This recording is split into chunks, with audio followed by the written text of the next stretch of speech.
This podcast is a Digital Diamond Network production. Any of you radio personalities think you want smoke? Call me Mr. Chimney. I want smoke. You are now tuned into the motherfucking greatest. I want all the smoke.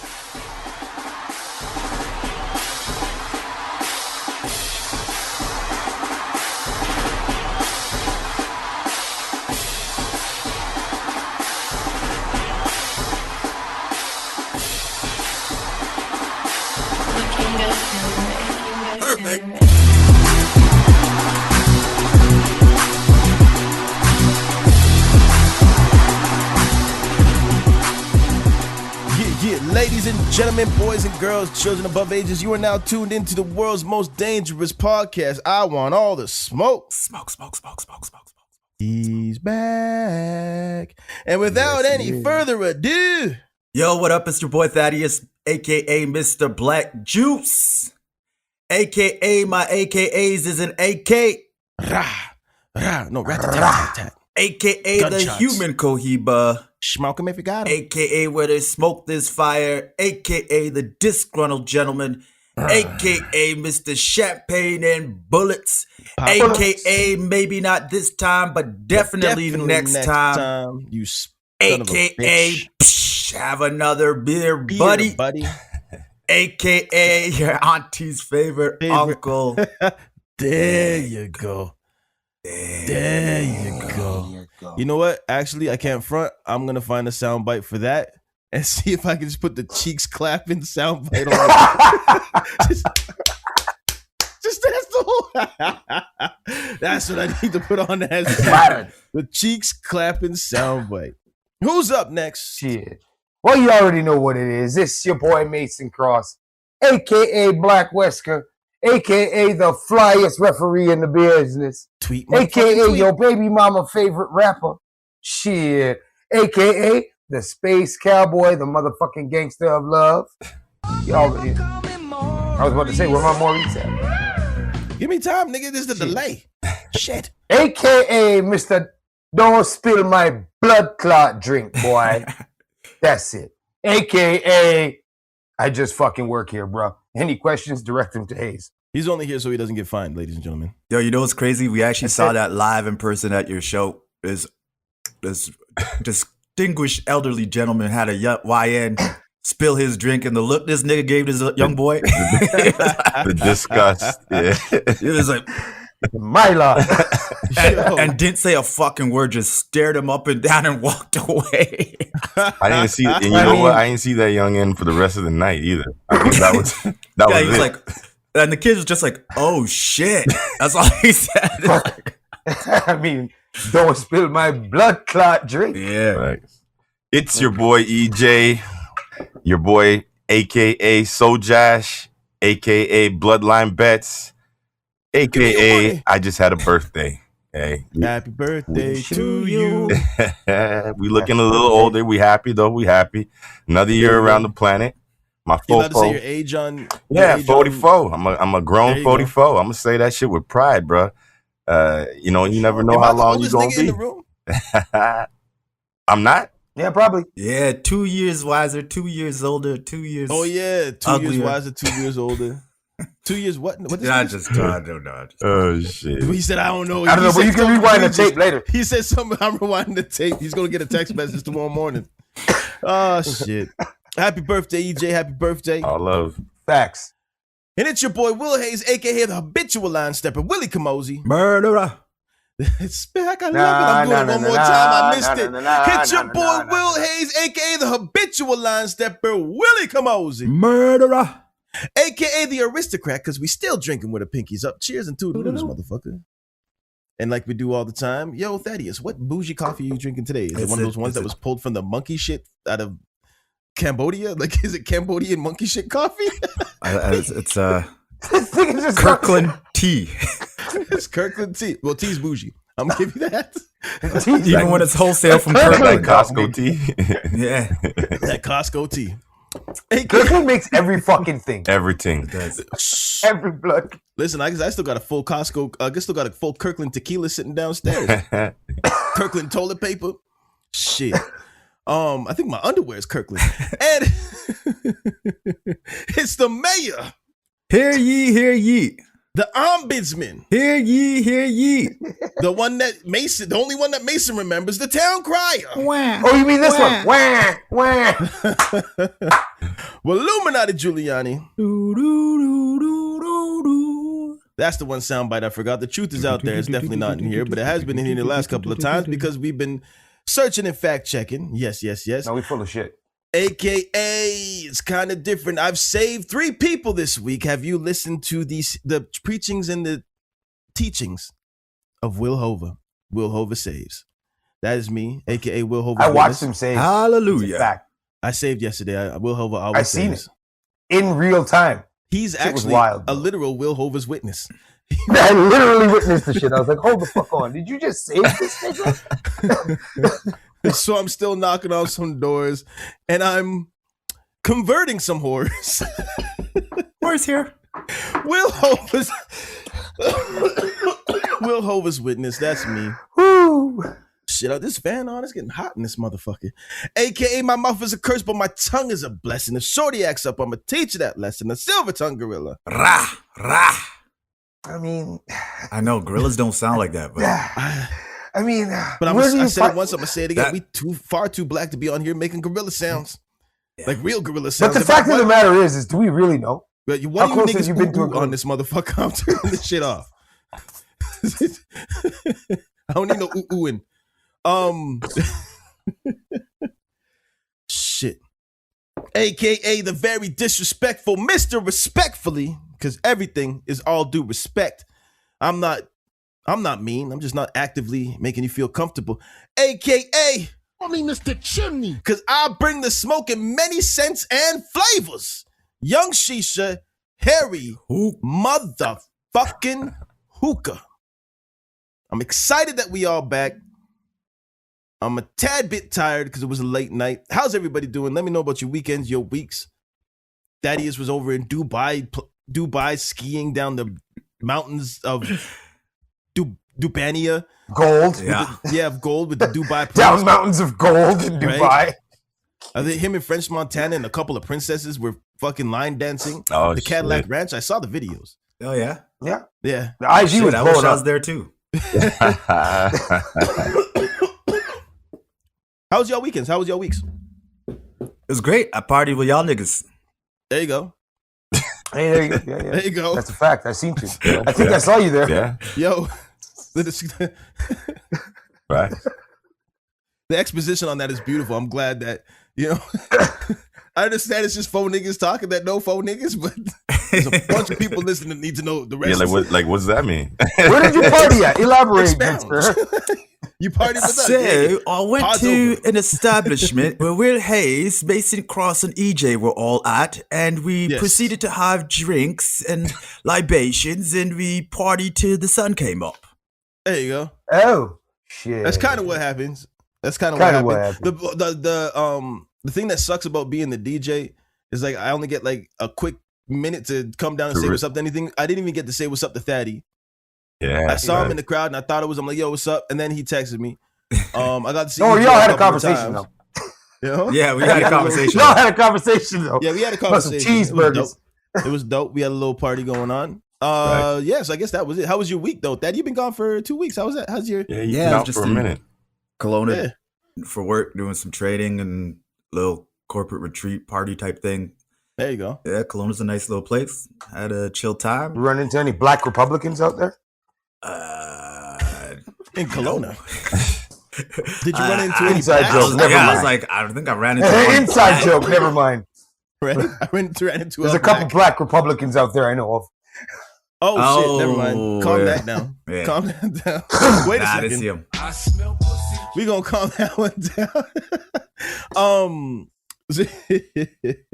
Did you you didn't get like the corporate retreats and stuff like that? You didn't go to any Coldplay concerts?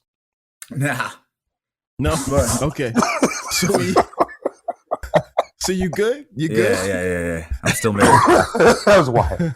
I got a story about Daddy at a wedding. It's not about like that, but I have a story about Daddy at the wedding. I'm not gonna tell on air because That's folks' business, but it was fucking hilarious. Remind me after the show to tell you about this shit.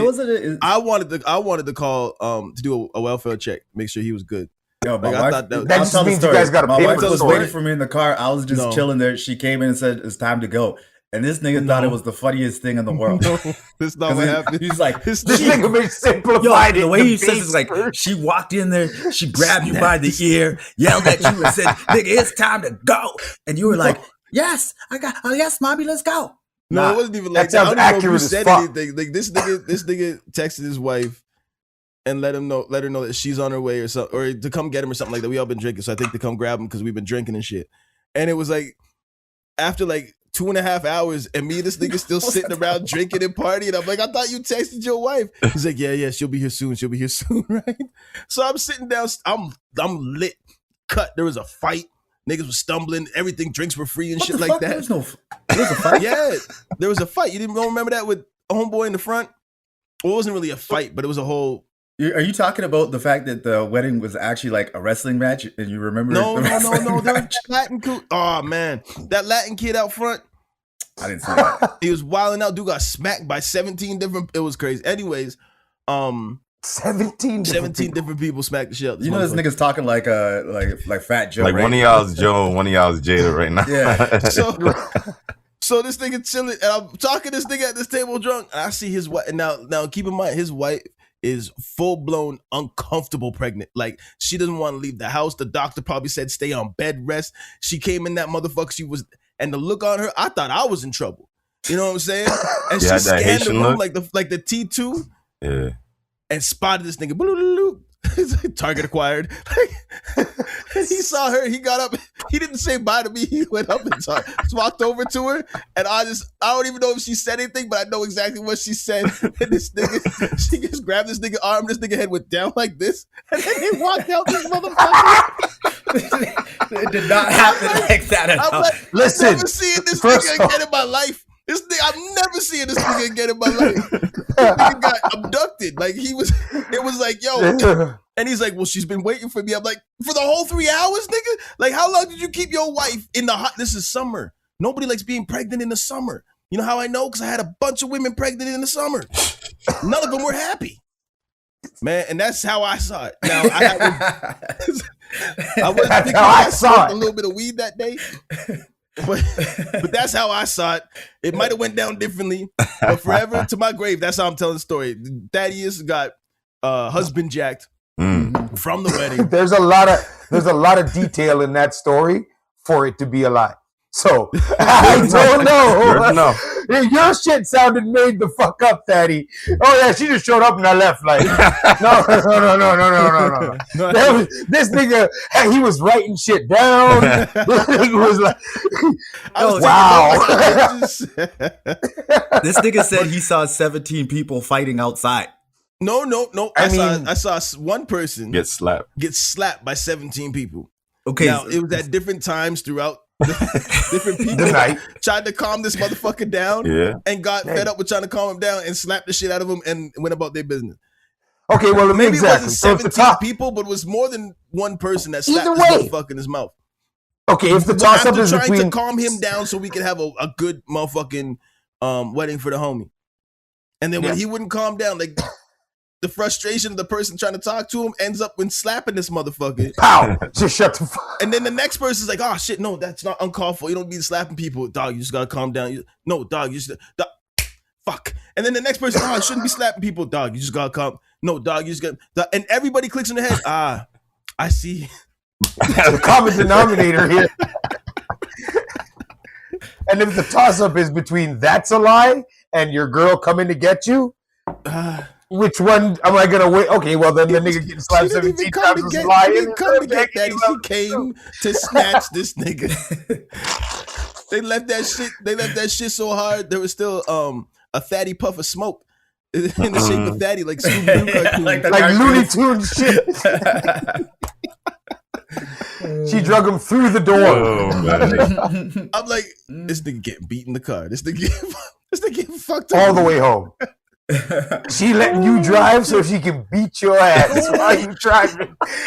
And I'm pregnant. Baby, I'm trying to. God damn it! But wifey was pregnant at that time, right? Shit, I don't even remember that. Oh damn! I swear to God, she was pregnant at that time. Yeah, I think so. Like July, a couple years ago, July, August. Shit. All right, so everything's good. What's been? Lost my whole train of thought. Mason, you got anything? Somebody? Nigga, I just work here, nigga. I said all questions should be directed to Hayes, bro. No, but we got a couple of RIPs. Let's get those. All right. We did lose. We lost the big dummy, Lamont. Oh shit! Yeah. Grady Demond. Grady Wilson. Desmond. Yeah. Demond. Yeah. We lost him. Either way, he is no longer with us, man. Like Yeah. that is crazy. Did y'all watch that? I mean, for this summer? 76 though. Was that on your? Yeah, I used to watch that. Oh fuck yeah. Yeah. My pops used to have the VHS tapes of them. Oh yeah. So I used to watch them when I was a kid, just run through them all the time. Yes, I think Red Fox is hilarious, dog. Like he's a legend, man. For sure. What's crazy is when I was in lockup before they got us like good cable, we had like 4 channels that you could watch, and Sanford. They used to have this like morning time run of like Sanford and Son. Then the they play like Jeffersons. different Yeah, I remember strokes. on Saturdays. Yeah. Yeah, and it was like every morning though. So I wake up, I go get my breakfast tray, and I ain't leaving my room till that whole like section of black comedy is done. You know what I mean? And that was my thing. So yeah, I kind of got hooked on Sanford and Son in the fucking junkyard. They had that on non-cable. Yeah, no. Yeah, before, they had this like two, it was like they gave you like a couple channels. I grew up with no cable. I never got to watch that shit growing up. I was like, shit, No. I should have been in jail. You weren't growing up when he was in prison. That's what I'm saying. I'm like, I should have grown up in jail. Fuck, I was talking about in lockup. I wasn't locked up at 6. You know, at least I don't remember.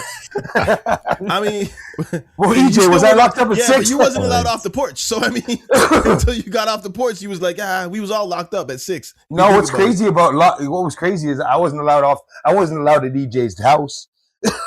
Oh, for real? I wasn't allowed at his mom's house. Because cool. your parents didn't. They was beefing. I don't know why. My moms were always cool. Yeah. But I couldn't go to Dad's house. Yeah. I couldn't go to Pops' house. Yo, that's life, man. That's life. We have those. We probably have those situations now with our kids. Well, my kids. Maybe I should say that. No, for real. Yeah. No, you gotta watch that. Yeah. It's wild. Watch who's talking to your kids. Shit.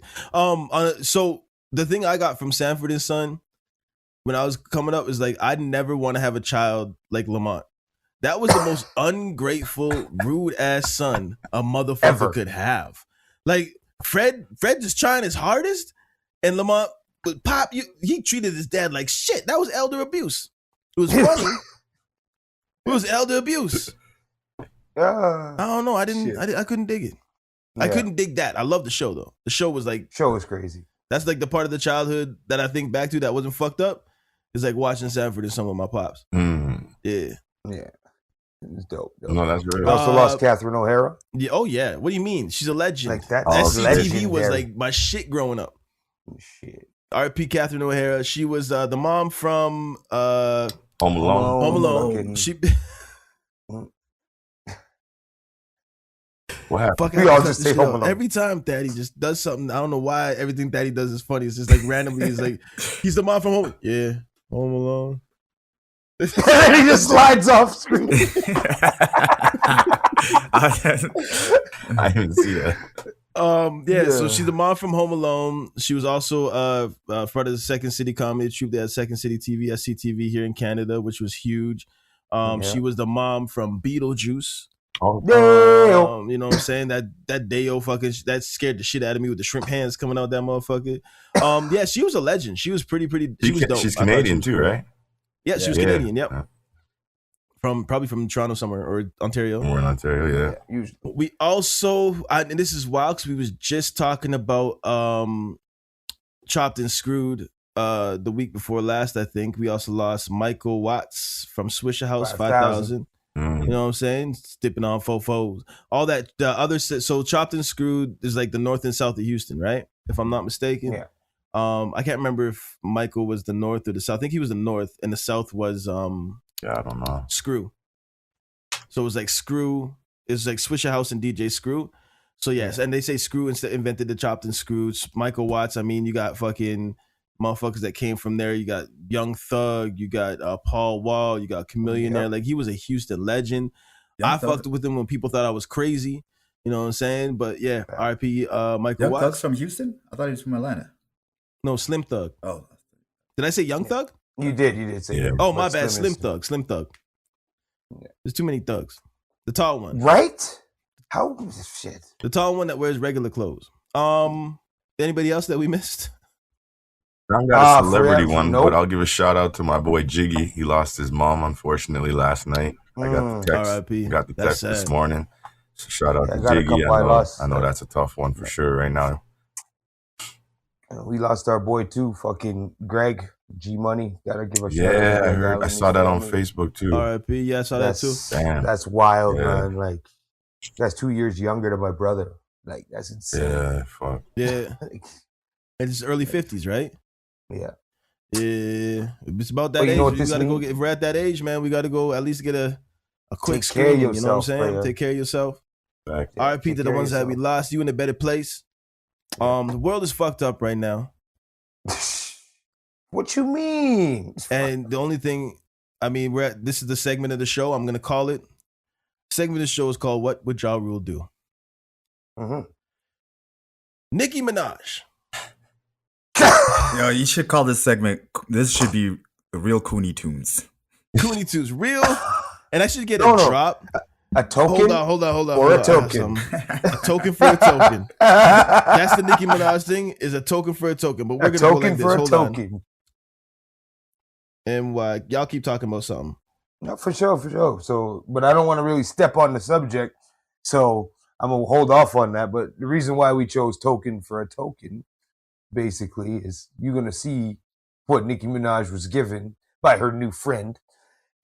All right. And, yeah, Here we go. bullshit. That's perfect. Her new friend. All right. So this segment is called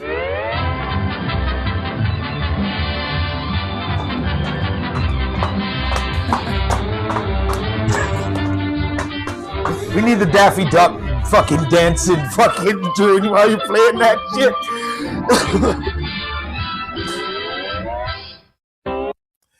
Cooney Tunes. Oh, nigga. Cooney Tunes, ladies and gentlemen. I have a little segment here for you that I want y'all to listen to. It's really wild. It's got me laughing. I'm Chuckling. stalling while I'm trying to find it. Here we It's go. all good. I'm gonna help you stall. He had me laughing when he was telling me about it, and I didn't even watch it yet. The description of the shit is fucking hilarious. So I can't wait to be entertained with the rest of you. Here we go. She got played. The Trump administration played directly in her face. She posted a picture of the Trump gold card and said, "Welp." Then she posted about how her citizenship paper is on the way and she's about to become a citizen. Are you not ashamed of yourself? Are you not embarrassed? This is really embarrassing. Well, if you guys aren't familiar with the Trump Gold Card program, it is for high net worth individuals that if they invest $1 million or more into the American economy, they get this Trump Gold Card and they will be on fast track to be a permanent resident, then a citizen. Well, the White House came out and said, actually, let's pump the brakes. The gold card that Nicki Minaj got is not actually a Trump Gold Card. It's just a memento. It's a fake. So it doesn't mean anything. So she doesn't get the fast track towards citizenship. What do we have, ladies? A fucking clown. We are a stupid bitch. We are a fucking clown. This is coming from the girl who tweeted in 2018 that she came over from Trinidad and she was alone from her mother and she doesn't want to see kids separated from her mom. And she turned that page very quickly when it was time for her to cozy up to the fascist leader who's doing the same exact thing that she said she was against. So while you want to coon up and coon down and make videos with Katie Miller. Now it's just showing a video of her singing with some white girl in the White House. This is wild. It's a geek. And act like you are the conservative queen. They played in your face. They used you the same way they use the Latinos, the same way they use all coons. And you got played with because you're still a fucking immigrant. Idiot. Peace. Yeah, so Nicki Minaj I remember she was talking. I don't know if we all saw the tweets or whatever. I mean, we probably don't care, but she was talking about she's an illegal immigrant. She came in from Trinidad, and she was talking out against ICE and all this shit that was going down. Then remember we had that debate on is Nicki Minaj really MAGA with all that shit, early shit she was doing with Trump and having that speech and talking in front of everybody. And then turns out we was all wrong. Nicki Minaj is full blown trumpety trumpets from the top of the Trump towers. A trumpet, so to speak. Yes, this fucking trombone. She and I guess it was for her to fast track and get citizenship. And it turns out what she posted about that gold card that Trump was giving out, like if you invest millions of dollars into the economy, you get that gold card and you're an automatic U.S. citizen, wasn't a real one. It was just a memento. How do you guys feel? What do you feel like, bitch? About about Nicki Minaj getting played by Trump and Coonan? I need y'all just need commentary. I don't know. I don't know what you expect us to tell you, or we've been telling this to you dumb niggas over there that's been cooning since 2020. Hold on, Mason. Hold on. You're full of shit. I just need to let the people know. I need to let the people know. Right now, Mason is talking to someone in particular. You can hear it in his about voice. 7 of them. He's talking to people right now. So when he says, you dumb niggas, he's not talking to the listeners, but 7 listeners. Well, if you're listening and you're a Trump supporter, I'm talking to you. Oh, damn. Okay, keep going. So, yeah, like we've been telling you, this nigga been playing in your face since fucking 2020 and 2016 when all this birth certificate about Obama and shit came out. And I'm like, yo, none of this really matters. This nigga is here just to steal your money. Everything's a distraction. You know what I mean? And now we got fucking, he's playing with the people that other people look up to. Like, Nicki Minaj following this nigga is a problem. Because there's a lot of these little barbs or whatever that are now like seriously just following Nicki. Some of them are cutting her off. Yeah, whatever. But there's a lot of this that it's an fucking infection in the black community. I'm sorry. Being a Trumper is an infection. It's a fucking disease in the black community. And that's just how I feel about it. And I don't care how you like, if to me, politics in general is stupid, but we need politics to figure shit out. We can't fucking not have politics. But I don't know, to just blindly follow regardless of what's coming out about a certain party, to me, it's like, oh, well, Trump is a pedophile, but eggs are going to be cheaper. What? I don't give a fuck about no goddamn eggs if this nigga touches kids, bro. He can't run the country. And he's out here, like I said, the money's just getting stolen. This nigga robbing the treasury, literally. Like, I don't know, man. And then dumb niggas is letting it happen. And the problem is, the reason why he's in power is because dumb niggas let it happen. And the smart niggas didn't go out and fucking vote this time. I think just to add on Trump his net worth has gone exponentially through the roof. He's made more now as the president as he had his entire career. Number one. Number two, we're definitely going to talk about these Epstein files today. Those are a thing still? Fuck. Yeah. Some of our favorite people have been mentioned on those. How do you guys feel about Nicki Minaj? You know what though? Like, it's wild in serious conversations like this that Nicki Minaj is coming up. The last time Nicki Minaj pissed me off this much was in Call of Duty when she was a skin and all it was doing is getting killed by fucking 16-year-old fucking kids dressed like fucking Nicki Minaj. EJ, I was gonna let Thaddeus jump in. He was emotional at first. Go ahead, Thaddy. A little bit. Help me, Thaddy. Well, you kind of you had something. That's an emotion.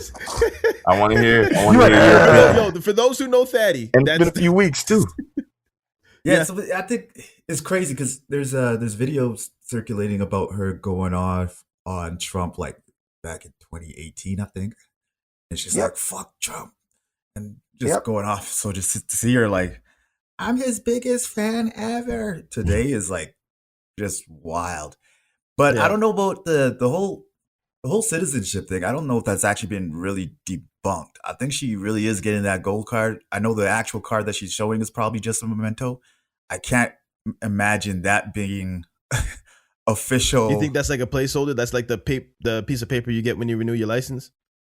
Not even that official. Like, you know what I mean? Because can you imagine going to like the White House or Capitol Hill and they give you an actual gold card with Trump's face on it? Like, no, they do that though. That's a real thing. That has been bunked, or whatever the opposite of debunking is. That has been stamped. Yeah, that's been stamped. That actually happens, motherfucker. So I don't know if it's a citizen thing, but they invest that much, and they have a gold card to the U.S. with Trump's face on it. That's real. That just puts into perspective what the fuck that administration is about. So you think? So who do you think punked her then? I think that because we all know what that card does. That card is supposed to give the elite citizenship into the U.S., like fast track their citizenship and everything like that. When they say, "Oh, no, that's not what that card is. That card that you have is just a memento, like a thank you for trumping for us." And she thought she was getting the golden ticket, but really she just got a chocolate bar with foil wrapper. Yeah. You know what I'm saying? Yeah. That's the playing. It's like, you did all this for us and we said, we can help you get this. We can help you get that. You just turned your back on your people. You know what I'm saying? And you got nothing. Just like, who's that? She is the nigga from the Matrix who unplugged Neo. And got what's her name killed. What's her name? Serenity? That fool's name again? Tank? Not Tank. No, got Tank killed though. Fuck. Yeah. Why am I having deja vu? Did we talk about this last week too? No. Shit, yeah. But I just see him in a movie though. He is. That dude in Matrix that fooled everybody and then got played by the Matrix for a steak. Yeah. And the steak wasn't real. Dog, I just dropped the bar. She got played us for a steak and the steak wasn't real. Yep. Show's he over. Ain't lying. That's a Show's bar. over. Let's talk about J. Cole. No, I'm just joking. That's the name of the show. The steak wasn't real. The steak wasn't real. So, and it's crazy because you never thought that we would invest that much stake in, no pun intended, into Nicki Minaj. We shouldn't. But it still feels like one of us turning their back on us.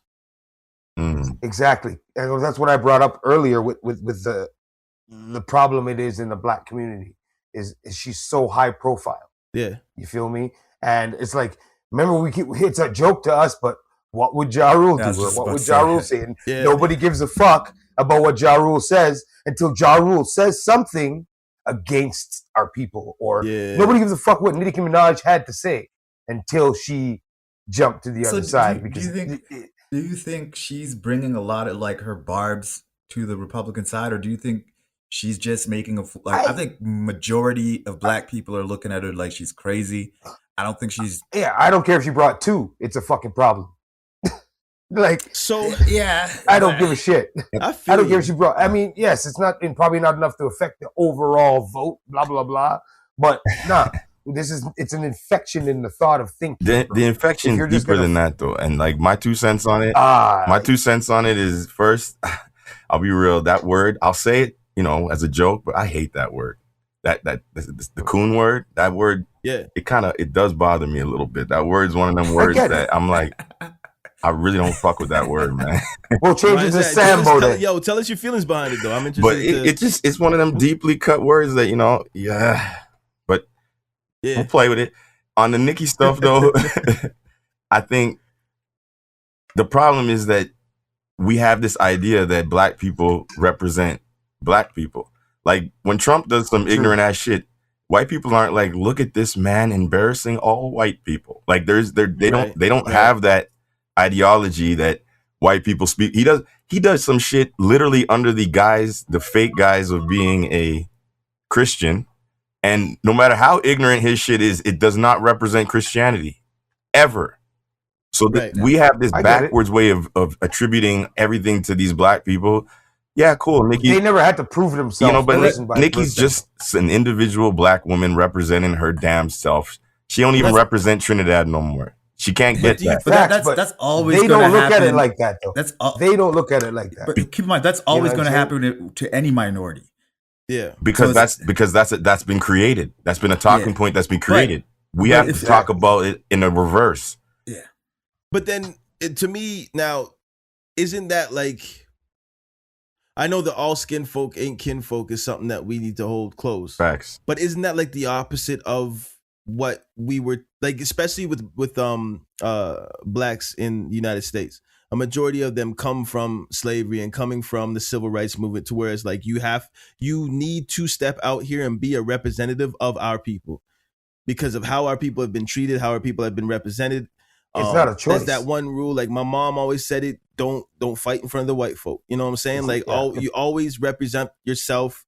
It's something as simple as every time you walk past another brother or sister, you're nodding. If I see an elderly or an older black woman on the street, I'm always nodding and smiling, and I'm like doing the like the go ahead queen type thing. You know what I'm saying? Like it's one of those things where it's like instilled in you. If I see another brother on the street, I nod. If I don't get a nod back for a good minute, I'm like, does he think he's better than me? Are you one of those up? You know what I'm saying? But he might not even be from the culture that does that. This dude could have just landed from Senegal last Tuesday, and he don't know why I'm nodding at him. You know what I'm saying? But it's that you're always representing black folk, and you may not have to go out there and be Martin. You don't have to be Jesse Jackson, but you cannot be Sambo. You can't go out there and be Uncle Tom. You can't be against publicly, and not even saying I don't like black people, but fighting for the stuff. And it's not even black folks in this at this point. It's minorities. It's like, anybody who isn't white. We have white folk. We have white folk dying in the streets. Protecting us. White and us mothers, standing up for them. White mothers who are being called domestic terrorists. And you know what they say about that girl that got shot in the face by ICE? She was a lesbian. I'm sorry, what? Oh, that's what they want to bring up now? She's a lesbian. She was a lesbian. What? Yeah. Who cares is she a motherfucking lesbian? A lesbian blocking the road. You always got to get labeled so that they can give it a reason. So they try to villainize and demonize you. Yep. You see what they did with Andrew Freddie guy? When you see Nicki Minaj, I don't think they used Nicki Minaj to get black supporters and colored folk on their side. I think they used Nicki Minaj to demoralize us. Yeah, to bring us down a couple notches. To say, show us, look, we can get to you, to your people. Look what we can do to your idols, to your toppest of the top. And that's my point. When if we also on the same note are putting her in that position, like she has some sort of say, we're allowing that to have more power. When we're like, she don't speak for us. She don't speak for the Caribbeans. She don't speak for the blacks. She speaks for her dumb ass, and that's it. And that's how we need to look at it. Like, I understand what you're saying when we come as a collective, and I'm always about the unity as a collective. But when we see and we are talking about these people, we need to just break it down into simplicity. Like, that is an individual. Just like they treat all they motherfuckers as an individual. All their good and bad, Britney Spears, everybody. She don't represent white people for whatever reason. So the hell no. Nikki's just one black girl. And right now, she's one ignorant ass black girl, and that's all she is to me. Those are the niggas that told Massa what the plans were, the escape plans. No, for real, house niggas. No, for real. Those are the ones. Hey, they digging a tunnel right out there behind the chicken coops. You might want to go check that out, Massa, because I don't know where it leads. Yeah. But yeah, look. This is like, that's them. Make she go on. She has her own agenda. So, but don't break when she want to come back, because everybody knows how these things play out. You see how Kanye is right now making his little apologies. When she want to come back, that's where people need to tell her, you stay where you stayed. And I don't even mean stay on the right. I don't mean that. I mean stay by yourself. You ain't with everybody, like you said. You're just you. Stay there. Facts. Do you think there's redemption for her? Redemption? In what sense? Yeah. Do you think she could turn around from the position she put herself in now with her community, like us, the actual community? No, not for y'all. Let's say for y'all. To be fair, she didn't murder nobody. Like, so it's not like she murdered our soul. She herself. She murdered her damn character. But her fucking character. But I mean, if she does something significant, like if she puts in some work and like truly does some great stuff for her community. I mean, redemption's always on the table. It's not easy to get, but I wouldn't write it off completely. It's to me it's a hard one because it's not like back in the day where it was like, all right, it's, let's say, George Bush and Bill Clinton, and it's just left versus right, and fucking now it's like people's lifestyles are being affected, like, and lost. Mm-hmm. So people are dying in the streets now over politics, bro. That's third world country shit. So now it's worse. I'll tell you now what's you worse. got to think about it like, go ahead. I'll tell you what's worse. It's not even getting to a third world country shit. It's getting into a dictator in a fascist country. Thank you. So, like, just to slide off on that in the same type of vein, they arrested Don Lemon and then let him out. But they let him out, but he still has the charges. It's not like they didn't just let him out and say no charges. No. Like, they let him out on, I think it was on bond or something like that. But so they're arresting press. So I know the U.S., when it comes to all their different... Who invented the words freedom of press. What was the charge? Yeah, what do they call those? Not commandments. First Amendment? Constitution and amendments? Yeah. What's the charge that he was arrested under? So, like trespassing? A grand jury in Minnesota indicted Lemon and others on charges of conspiracy and interfering with the First Amendment rights of worshipers during the January 18th protest at the city's church in St. Paul, where U.S. Immigration and Customs Enforcement official is a pastor. So they arrested him for conspiracy and interfering with First Amendment rights. Now, for reporting? Yeah, he protested. They were outside the church. They were outside the church protesting the church, and Lemon was on site. No, they were in the church. It was inside. Oh, they were the church. in. No, but I thought they were outside. I don't think Don Lemon was in the church though. No, I think that he wasn't in the church. I think some of the protesters got in the church, but I could be wrong. But my understanding was that Don Lemon was there, like on site, but never entered. Either way. Yeah, he said that he was he has no affiliation to the organization that went to the church, and he was there as a solo journalist chronicling the protesters, which exactly that's what he is. He interviewed protesters and he interviewed the people of the church.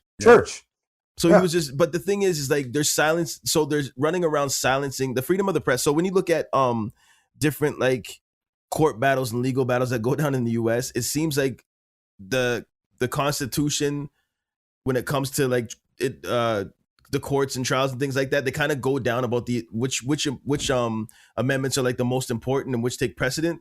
And it's usually freedom of speech and freedom of the press that always are the ones that they always gravitate towards. That like this you can't charge this person because ultimately it's freedom of the press or freedom of that. And then you got your or the right to bear arms and things like that. But it's usually like freedom of speech and freedom of the press are the ones that I feel like the old people put that into their constitution because they knew that's what you needed in your country for it to truly be a free country. That's it. And when you start attacking when you start attacking the press and having the press and just skewing the press so they can only report on what the government tells them what they can report on. Now, you have CNN, you have NBC, CBS, they all have their bias. Mm-hmm.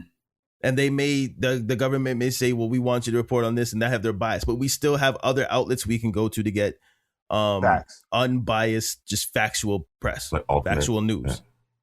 Yeah. And that's where the freedom of the press comes in. And that's what I feel like they're attacking. So how do you guys feel about what's going on in the US when it comes to this? Do you think we're getting into do you think it's going in towards, I wouldn't say Hitler because that would be a crazy reach, but do you think it's going into some fascism, dictatorship type 100% dark side rule, like a Sith? Like, is Donald Trump a Sith Lord right now? No, he's right. Like, I see it. No, he's more like a motherfucking, I honestly think he's on some Hank McClane shit. If you're watching Fallout, you know. I swear to God, he's got some shit in the back of these niggas' necks controlling them.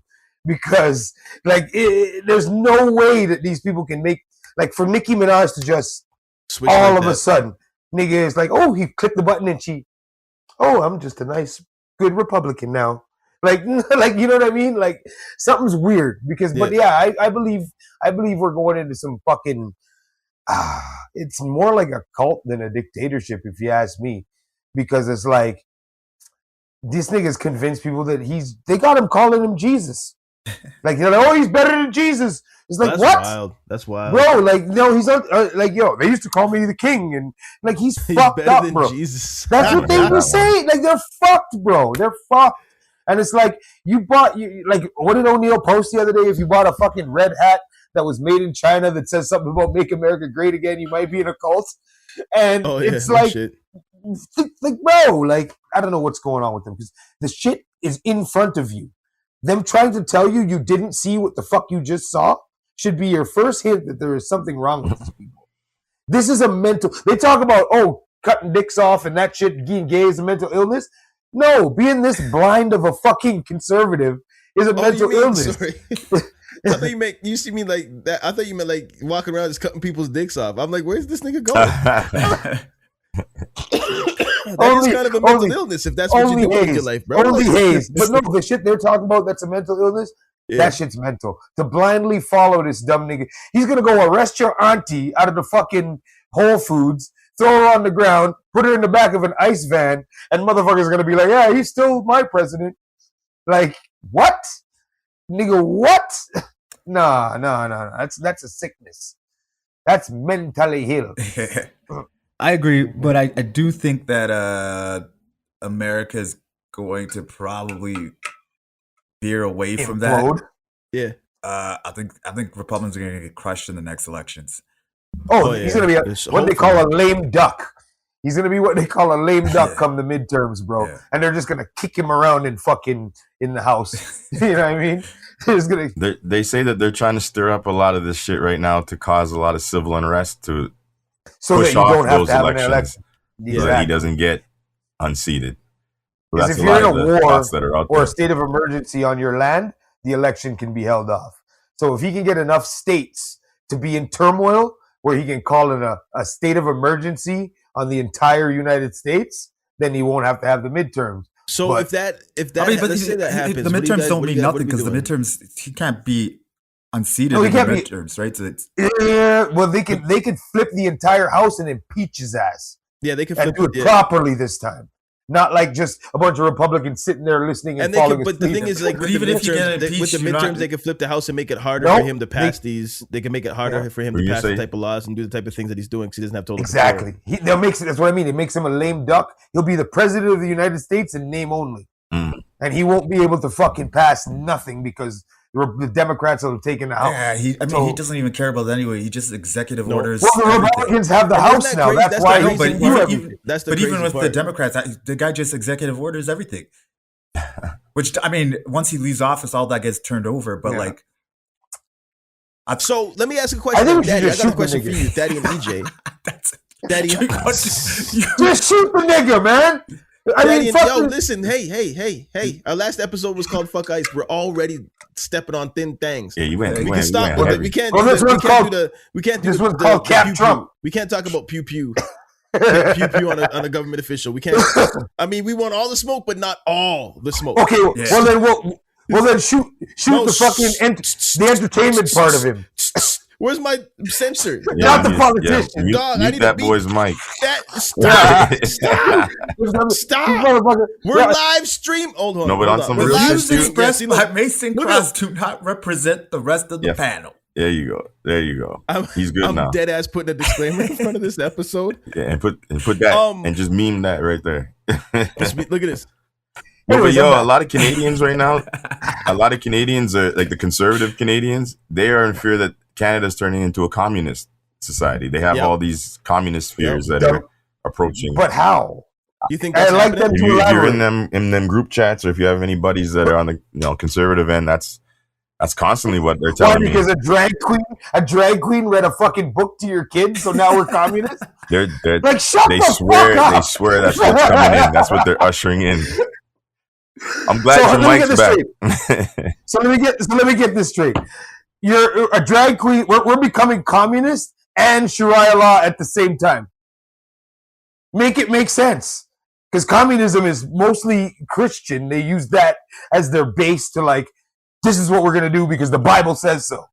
But now, so they have a fear that we're becoming Christian communists but we're also becoming Sharia law at the same time because all the Indians, which is the wrong race in the first place, are coming to the country. So these niggas are stupid. Get out of those groups. Get out of those groups.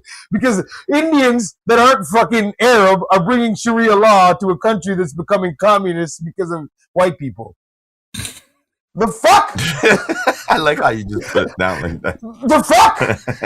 Shut up. Get out of those groups, you conservative cocksucker. Damn.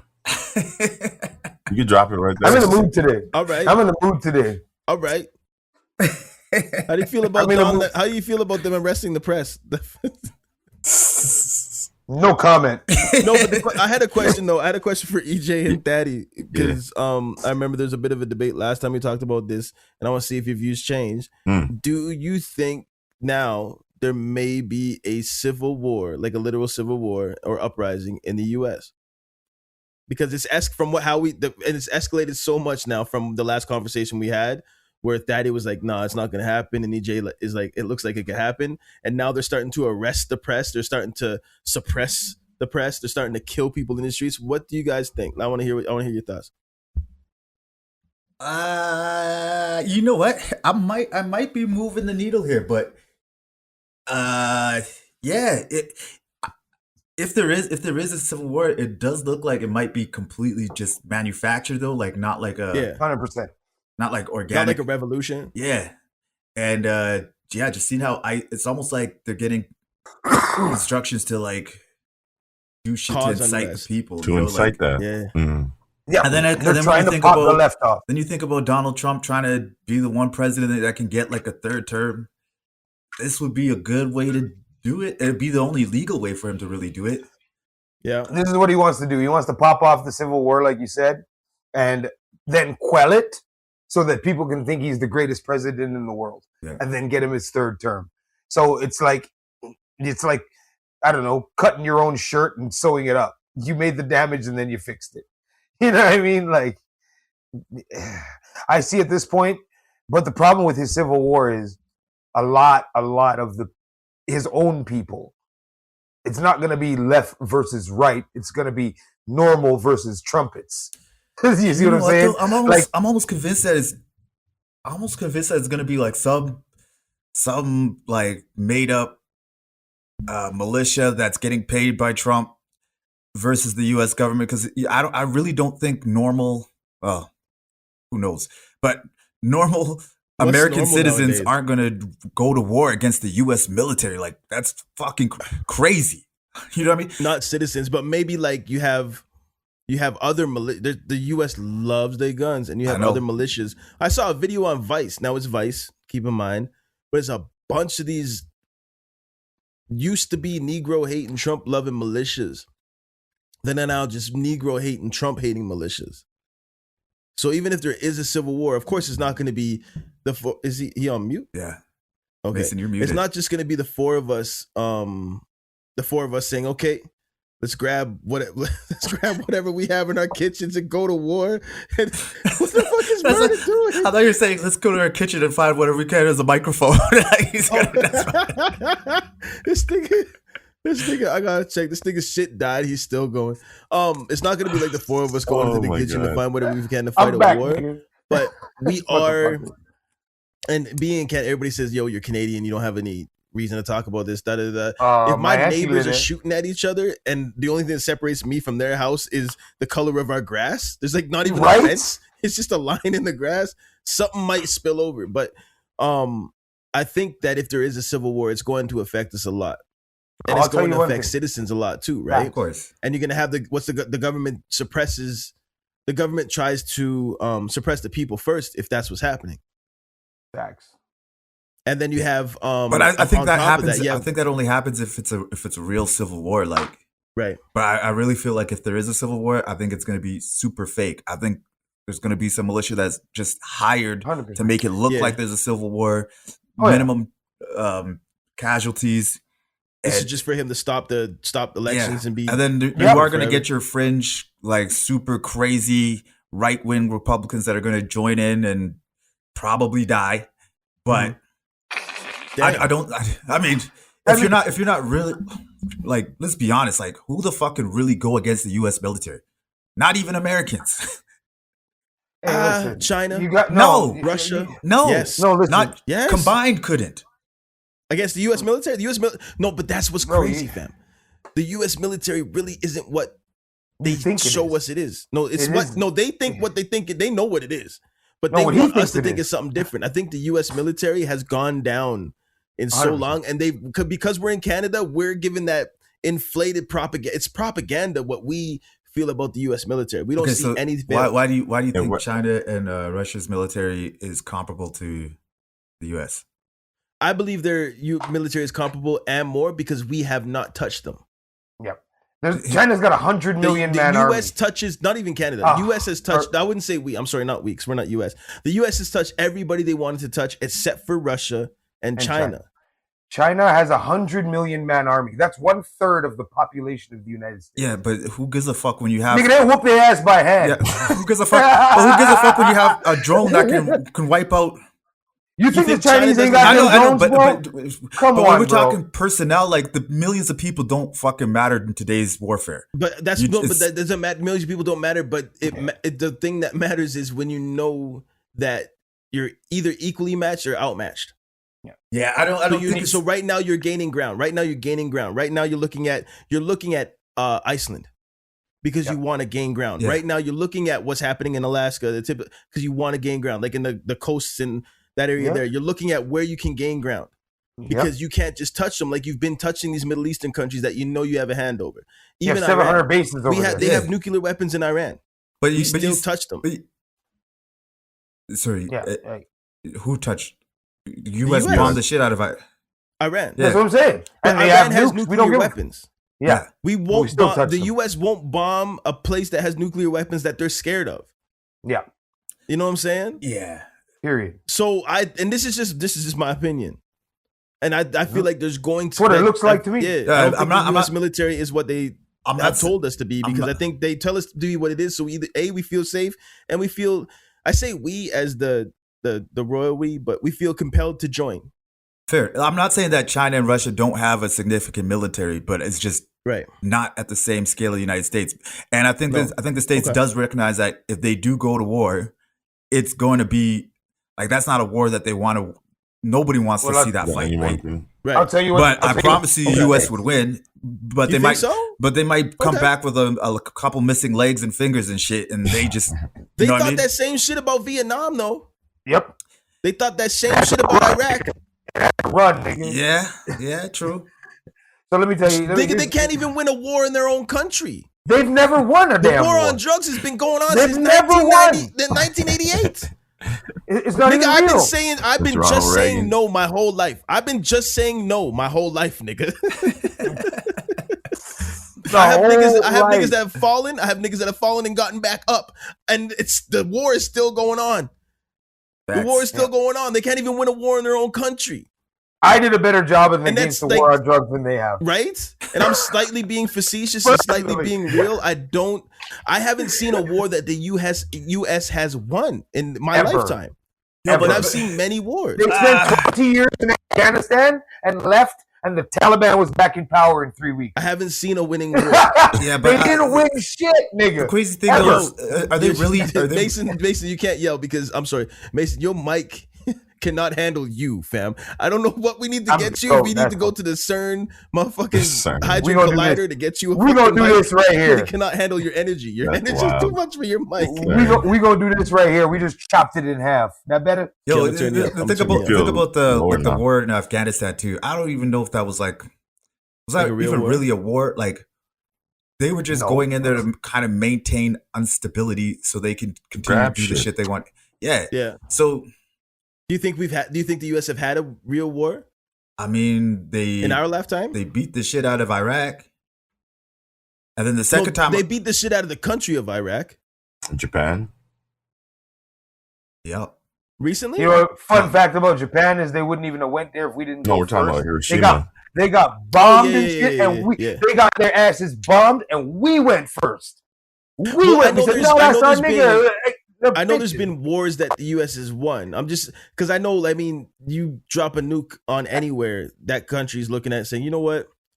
Like, you know what I'm saying? Like, if you get into an argument with a nigga and the nigga shoots you in your nuts with a sawed-off shotgun, like a 30-06, you're gonna be like, fuck, I may have lost. You might have been able to beat that dude in a fist fight, but when your nuts is off halfway across the room, you're gonna be like, "God damn."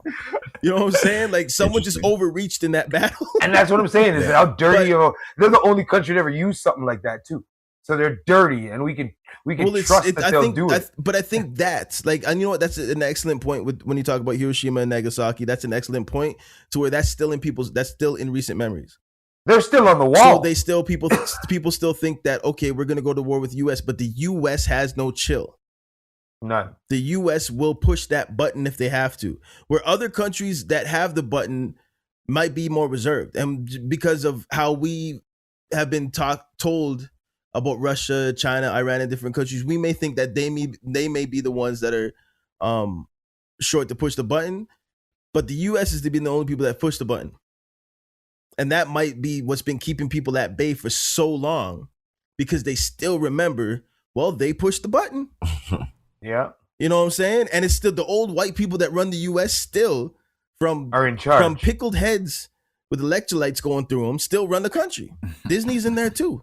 Pickled heads is what? Pickled heads just sitting in jars running.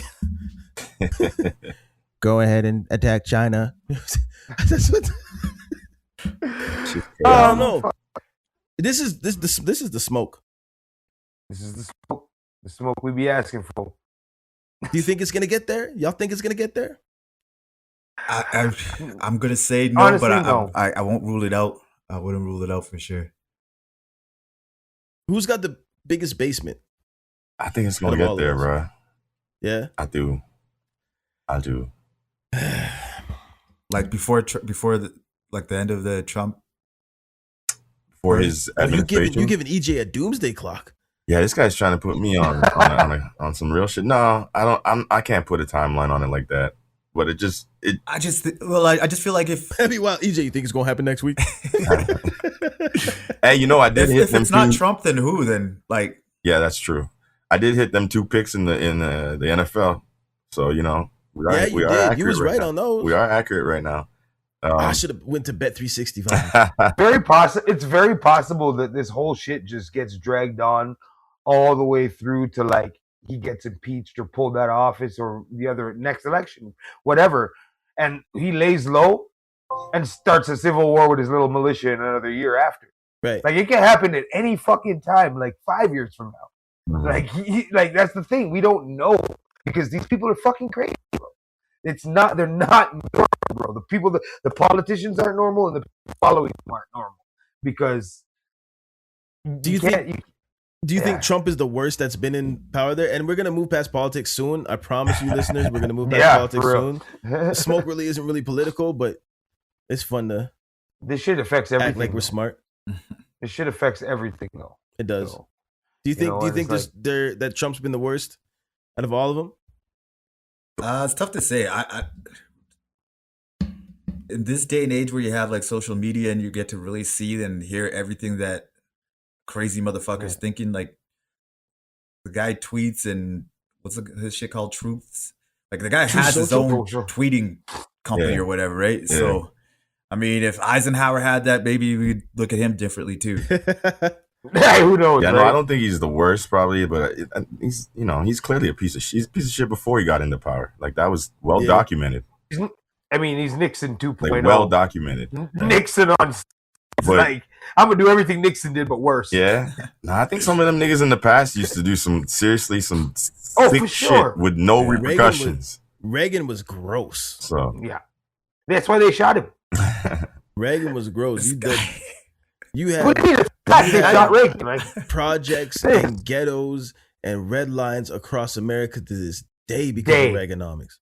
Yep. Trickle down economics bullshit. You have countries like what was it? Venezuela? Yeah, bro, the wars that supplied the drug trafficking. And if y'all haven't watched Snowfall yet, go watch Snowfall. It's not really like it's a historical documentation, but it kind of is.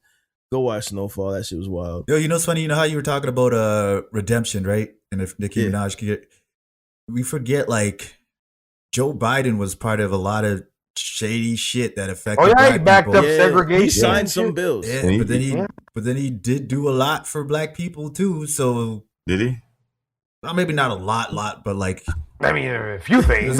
You know, I mean, like he did enough. I don't think he was ever redeemed though. He can stay right where he's done. Like but he did it enough that he was accepted in the black community. He probably just started to bring some money around. That was about it. But I don't know. I mean, because he was one of the signers on that 3 strikes law, to where if a brother on a second strike and he steals a loaf of bread for his family, he's in jail for life. Yeah, that took a lot of black men out of the households and stuff like that. Yeah. He was a signer on that. And same thing with the Clintons, right? The Clintons were Clintons, yeah. People say Bill was the first real black president. That's because the nigga Bill like was the real black president. He was a nigga, but black, and he got hit bullshit. At work. Like what nigga hasn't got hit at work? He did some nigga shit, but black president, I don't know. Like he got hit at work. That's why he was black, and he played the saxophone on Arsenio Hall. But he also did a lot of terrible things for black people. And actually, all this shit that Joe Biden was involved in, he was administration. He was in administration. But I think Joe Biden kind of started getting passes because he was the vice president for Barack. Barack hand chose him. And they were very close. And I think that was like his redemption to where, because, you know, he might have been on the wrong side of history and realized he was on the wrong side of history and said, listen, I still have a position of power. What can I do to get on the right side of history? I mean, he's still not sitting at my table. It'd be far and few between when you see a politician who's partisan to any side, because birds have 2 wings. Yep. That's sitting at my table, black, white, Puerto Rican, or Haitian. You know what I'm saying? Because you still having it. Yeah, it's big fun. I like it. Yeah, exactly. I'll have Nelson. I'll have Martin. I'll have Malcolm at my table. But Nelson, Nelson's the one politician. He was a politician, and he wasn't partisan. He was he was probably the one true politician that was for the people. Like, man went to jail for how many years for the people? Yeah. Shit. You know what I'm saying? So you don't see a lot of people that are for the people, because if you choose a side, you get to make people happy. You get to make everyone happy. Everyone on that side you choose. And choosing a side is like the easier thing to do. When you're for the people, you're going to hurt feelings. You're going to let people down. The people that you want to help, you're going to let people down, because you have to choose. You have to stay for the people, and not everybody can get what everybody wants. But if you say, you know what, I'm choosing a side, now I can make all the left wings happy. There might be some things where I don't agree with or I don't make them happy on, but we're left wings, so we riding it out. We're right wings, we're riding it out. If you just fly in that middle and just trying to be for the people, a lot of people have a lot of different views, a lot of different this, that, and the third. So you're going to let people down, and people don't want to do that. So let's be a left-wing extremist. Let's be a right-wing extremist. What the Abraham people I'm Lincoln pissing off are the people that are against what I chose. True that. What did Abraham Lincoln say, though? He's like, you can please all of the people some of the time, some of the people all of the time, but never all of the people all of the time. So, and that just makes sense. And some people just want to be like, you know what I'm saying? If I was if it's like the console wars, and I'm like, you know what, I'm just gonna go with Xbox, and everything, all the content I make, all the glazing I do, all the capes I'm giving out is gonna be all Xbox related. I'm going to create and provide and make all Xbox people happy. Now, I might say something about Halo that some Xbox people won't like, but I'm still making Xbox content. PlayStation people are going to hate my shit. They're going to come after me and da-da-da-da. But fuck that. I don't care. I'm an Xbox person. But if I'm like, I just want to make gaming content and play on the gaming content, I'm going to have to try to be good with Xbox, be good with PlayStation, be good with Steam, be good with Luna, be good with mobile, be good with Windows, be good with Mac, you know what I'm saying? And people don't want to play that. People don't want to be for the people. And you get no love being for the people. Look at Dead Prez. I don't know why this smoke is going off of this, but look at Dead Prez. Dead Prez was right. If you listen to their albums, all they talked about was do your audits on your record deals. The government's trying to kill us. Start farming. Yeah. You know what I'm saying? Keep your shit tight. Don't have a bunch of women in these streets. And nobody fucked with Dead Prez. 2026, what do we have? Motherfuckers doing audits. J. Cole saying, yo, this shit's fucked up. Colin Kaepernick can't fuck. One of the best quarterbacks can't get a fucking job. Dead Prez was right and we gave him no love. You don't get no love being for the people until you die. No, he ain't wrong. They sell Che Guevara shirts. What the fuck sense does that make? Right? What are we doing, right? What sense does that make, bro? No, it's true, man. It's true. If you're just out here trying to do shit to please people, though, you're not actually trying to progress. Because if your focus is pleasing, that ain't what's gonna make shit move forward. Fuck pleasing people. It takes a village. Find your ethics, figure out what's needed, and move forward with ethics, right? But that ain't the goal. People can be bought, people can be pandered to, so everybody's political stance is more shifted based on who can, who's lining their pockets or, who they can make happy and the media push and all that bullshit instead of actually following ethics. So we're fucked, man. In that sense, we don't really have any politicians, or the political game is too influenced by other shit other than actually wildly immoral. Yeah. Nobody's doing shit for the community anymore. Nobody's for the good of the people as a whole. Like I said, it's all selfishness, right? Like Trump's he's in the office so he can rob money. You know what I mean? Make his little friends rich and give pardons to all those little fucking diddler boys. You know what I mean? But to me, apart from the diddling shit, if you got into the presidency just to make money for you and your boys, I wouldn't even be mad at that shit. Like, but it's like, but you can't be doing I feel like I would just take a position of power just to get ahead. You know what I'm saying? But the extra shit is like, okay, I'm getting ahead. But let's just, you know what? I don't like fucking how Minnesota's voting. So let's go out there and say we're looking for immigrants and let's go fucking kill a couple people. That's a part of them getting ahead, goes down, say, show us all your voting records, show us who votes for who this, that, show us all the records and the census shit. And if you give us all that shit, we'll pull ICE out of Minnesota. Show us your papers sounds mighty fucking familiar to some people. So yeah, that are still alive to this day, fam. Yep. Nah, but fam, I know what you're saying, but once you get into something like this and you're saying you're gonna do it for money, you're already done. You're got. Done. You're got. Yeah. If you have to have that ethical line. This is about morals and ethics and about some form of equality and in your ideology of that. But as soon as you are doing something for money and profit, you're bought. It's a wrap. Like you're gonna go one way or the other.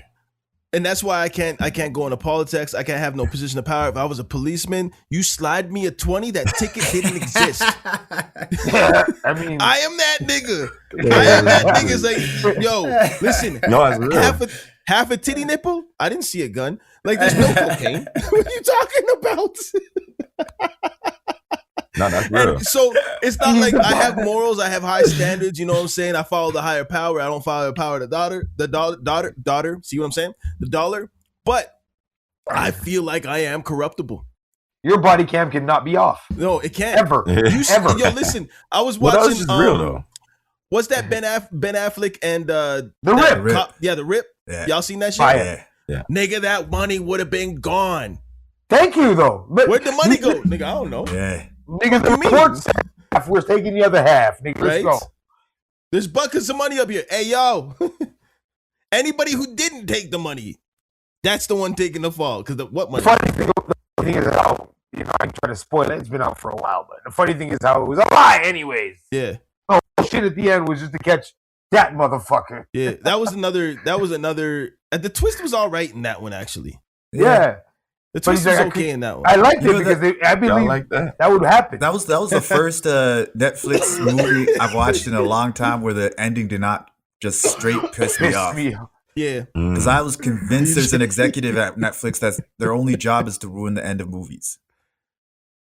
And series? I can see that. Netflix has some good series, but their movies, every movie, like no matter who's involved in a movie, like if you have Martin Scorsese directing Leo DiCaprio, Netflix will fuck it up. Like at the end, it was all a dream. Yeah, they'll just fuck it up. This is the first time I'm like, okay, I can live with that ending. EJ kills me. He says, I like that. EJ, oh, you like that? Y'all like that? It was alright. It felt like one of them clearly straight to Netflix movies. They shot it on like one set. Everything's like on one street. Well, I mean, it's the movie is about one house. Yeah. Like, right. Listen, Guillermo del Toro. We're just wondering. As far as the storyline And the concept. Did you enjoy the movie? It was average. My man's. So what was that? What was that TV series that we was talking about? Which one? With the His and Hers. Have you seen His and I Hers haven't yet? seen His and Hers yet. Nah. Thaddy, you see I gotta that yet? check that one. It is His and Hers. Okay, you got EJ. You gotta check His and Yeah, Hers. I'll check that one. That ending, and I fucks won't with like spoil Granny. anything, but that ending ruined my night. For real. Really? It was the dumbest, I fucks laziest with it. shit. I didn't mind it. That was so lazy. no So lazy. lazy. What do you mean? That she That's was not- fucking that's not- faking that's that not bitch lazy. the whole time? Let me I get my get if you EJ don't on. like it, but Let me you get my can't EJ on. No, go ahead. Y'all talk about it. Go ahead. Oh, you like that? Yep. 100%. Yeah, I thought it was definitely not lazy. Hold on, No. y'all talk about it. I go get my inhaler. Hold on 2 seconds. I just don't want to die on camera. But it's hard to even talk about it because I don't want to ruin it. I mean, No, it's been out no, for I'm quite good. a Go few ahead. weeks now, right? I believe that Granny faking that shit to Like, like. this nigga just went straight. He didn't even try to sugarcoat it. No, I'm not sure. No, I'm not. I'm just saying Granny faking that shit to get the job done works for me mentally. Yeah, Like when I was watching the movie and I was like, because I'm a big like if it doesn't calculate in my mind and if it doesn't work for me mentally, it kind of fucks the movie. yeah. So, but when I saw that happened, and then she's got this little smirk, and I'm like, yeah, I can fuck with that. It Yeah. makes sense to me. You know what I mean? And crazy enough, because you said you kind of just out of the blue guessed it, but I felt like they did a great job of like hiding it too, that you wouldn't just They did. assume like you were so trying to it look for had- like little tidbits here, and then you're like, oh shit, no, I didn't. Well, And it's funny because I was telling you too that my wife just guessed that, and just like you, not for no real reason, just had like an Just inclination, jokes. just like I bet it would be funny if it was her, and you're like, oh Yeah. shit, because what they kept doing was they kept every episode. What was it? Four episodes, I think. So halfway through the episode, they would switch your concentration to make you. First, we thought it was her husband. yeah, Yeah. Then we thought it was her other friend, like somebody else. yeah, And then you'd be like, no, it's this motherfucker. No, it's this motherfucker. yeah, And they did exactly what you wanted them to do. Yeah. Like fuck your head up. yeah. So it works. And they did it enough times that even every time you thought you had an idea who did it, you Yeah. want to question it. So you couldn't even really like stick to one Yeah, person that like, nah, it's this definitely this person. But exactly. I thought No. it was. I didn't think it was like absolutely amazing or nothing like that. But I'm like, yo, that was No, that it ain't was- Oscar worthy. Yeah, it it's was just dope. I a was good like, that's movie. okay. I The fuck with it. movie or the television Good show was series. good. For real. It was very, very good. All the way up to the last 30 minutes of this motherfucker. So you're saying it's Stranger Things itself? It's strange. Yeah, no, because Stranger Things was like it was good all the way up to the last season. Stranger Well, Things was a whole season of bullshit. Well, I get what you're saying. You know, A time whole frame, season size. of bullshit. Yeah, you know what I'm saying? Like a whole season of bullshit to where you're like, what the every Except for that episode track, of man. Stranger Things season 5, I think how many every episode destroyed, like singularly destroyed a season of Stranger Things. Episode 1, season 1, destroyed. Episode 2, season 1, destroyed. Episode 3, season 2, destroyed. But This no, with guy's this where it's bugging. like, I love that where you're like, I love those whodunits where you're like flipping and it's this person, it's this. That's why I like those what is it? The Onion, that series that has Daniel Craig, Glass Onion. Glass Onion. Those fucking Yeah. movies are brilliant. Knives Brilliant. Out They're series. fucking Knives hilarious. Out They're series. great. You got to watch the Glass Onions. It's like Clue. Remember Clue when we were kids? Yeah. You're right there. So You it's watch like, Knives it's Out, like the a first one? whodunit, and they flip it, and you're like, oh, it has to be this motherfucker. Oh no, it has to be this motherfucker. Yeah. So let me tell you, lazy writing. Lazy writing is having a twist at the end to where it's so outlandish, and the Oh, subtlety was it? clues are like they took that shit. They took that shit and said, who's going to be the killer? And they threw a dart against the wall. I guarantee you, they didn't have the killer in mind until the last episode. If you think Nah. about it, it was lazy writing. You know how I know it was lazy writing? Because they revealed it in a letter. A motherfucking letter. Nah. Yeah. Yo, check it out. This is why I say it's not lazy writing, right? Nah. The person that ended up being a killer, the motive was so like that's enough motive. Solid. I was like, It's okay, solid. It made sense. We never got clues that she knew about the motive throughout the show. So that's the thing is where it's like a good whodunit gives clues about everybody through the whole thing. The only clues it gave about the mom is where she was suspicious at suspicious times. It didn't get clues about the motive, how she might have stumbled upon the motive or read the motive. It didn't give clues about how she may have been connected to the characters. You have to connect all the dots vaguely for a good whodunit. I get that. You know what I'm saying? But then if they did that, everybody would have put her on their list. Everyone would have been like, but that's she could have been. That's the best part. Because that's That's what you expect from a whodunit. This is why I'll never go to the movies with you niggas. You ain't invited. Niggas got me hit. I gotta talk about this shit. Hold on. You ain't invited to the movies anyway. Listen, the reason why. Okay, Cisco and Ebert. He done switched the whole. But y'all was just saying like some of the greatest parts of that movie is because everybody was on the list. Yeah, except for the fucking person who did it. Yeah, after halfway through each episode, you're like, oh, this person did it, this person did it. But the one who did it was a slight, jokingly.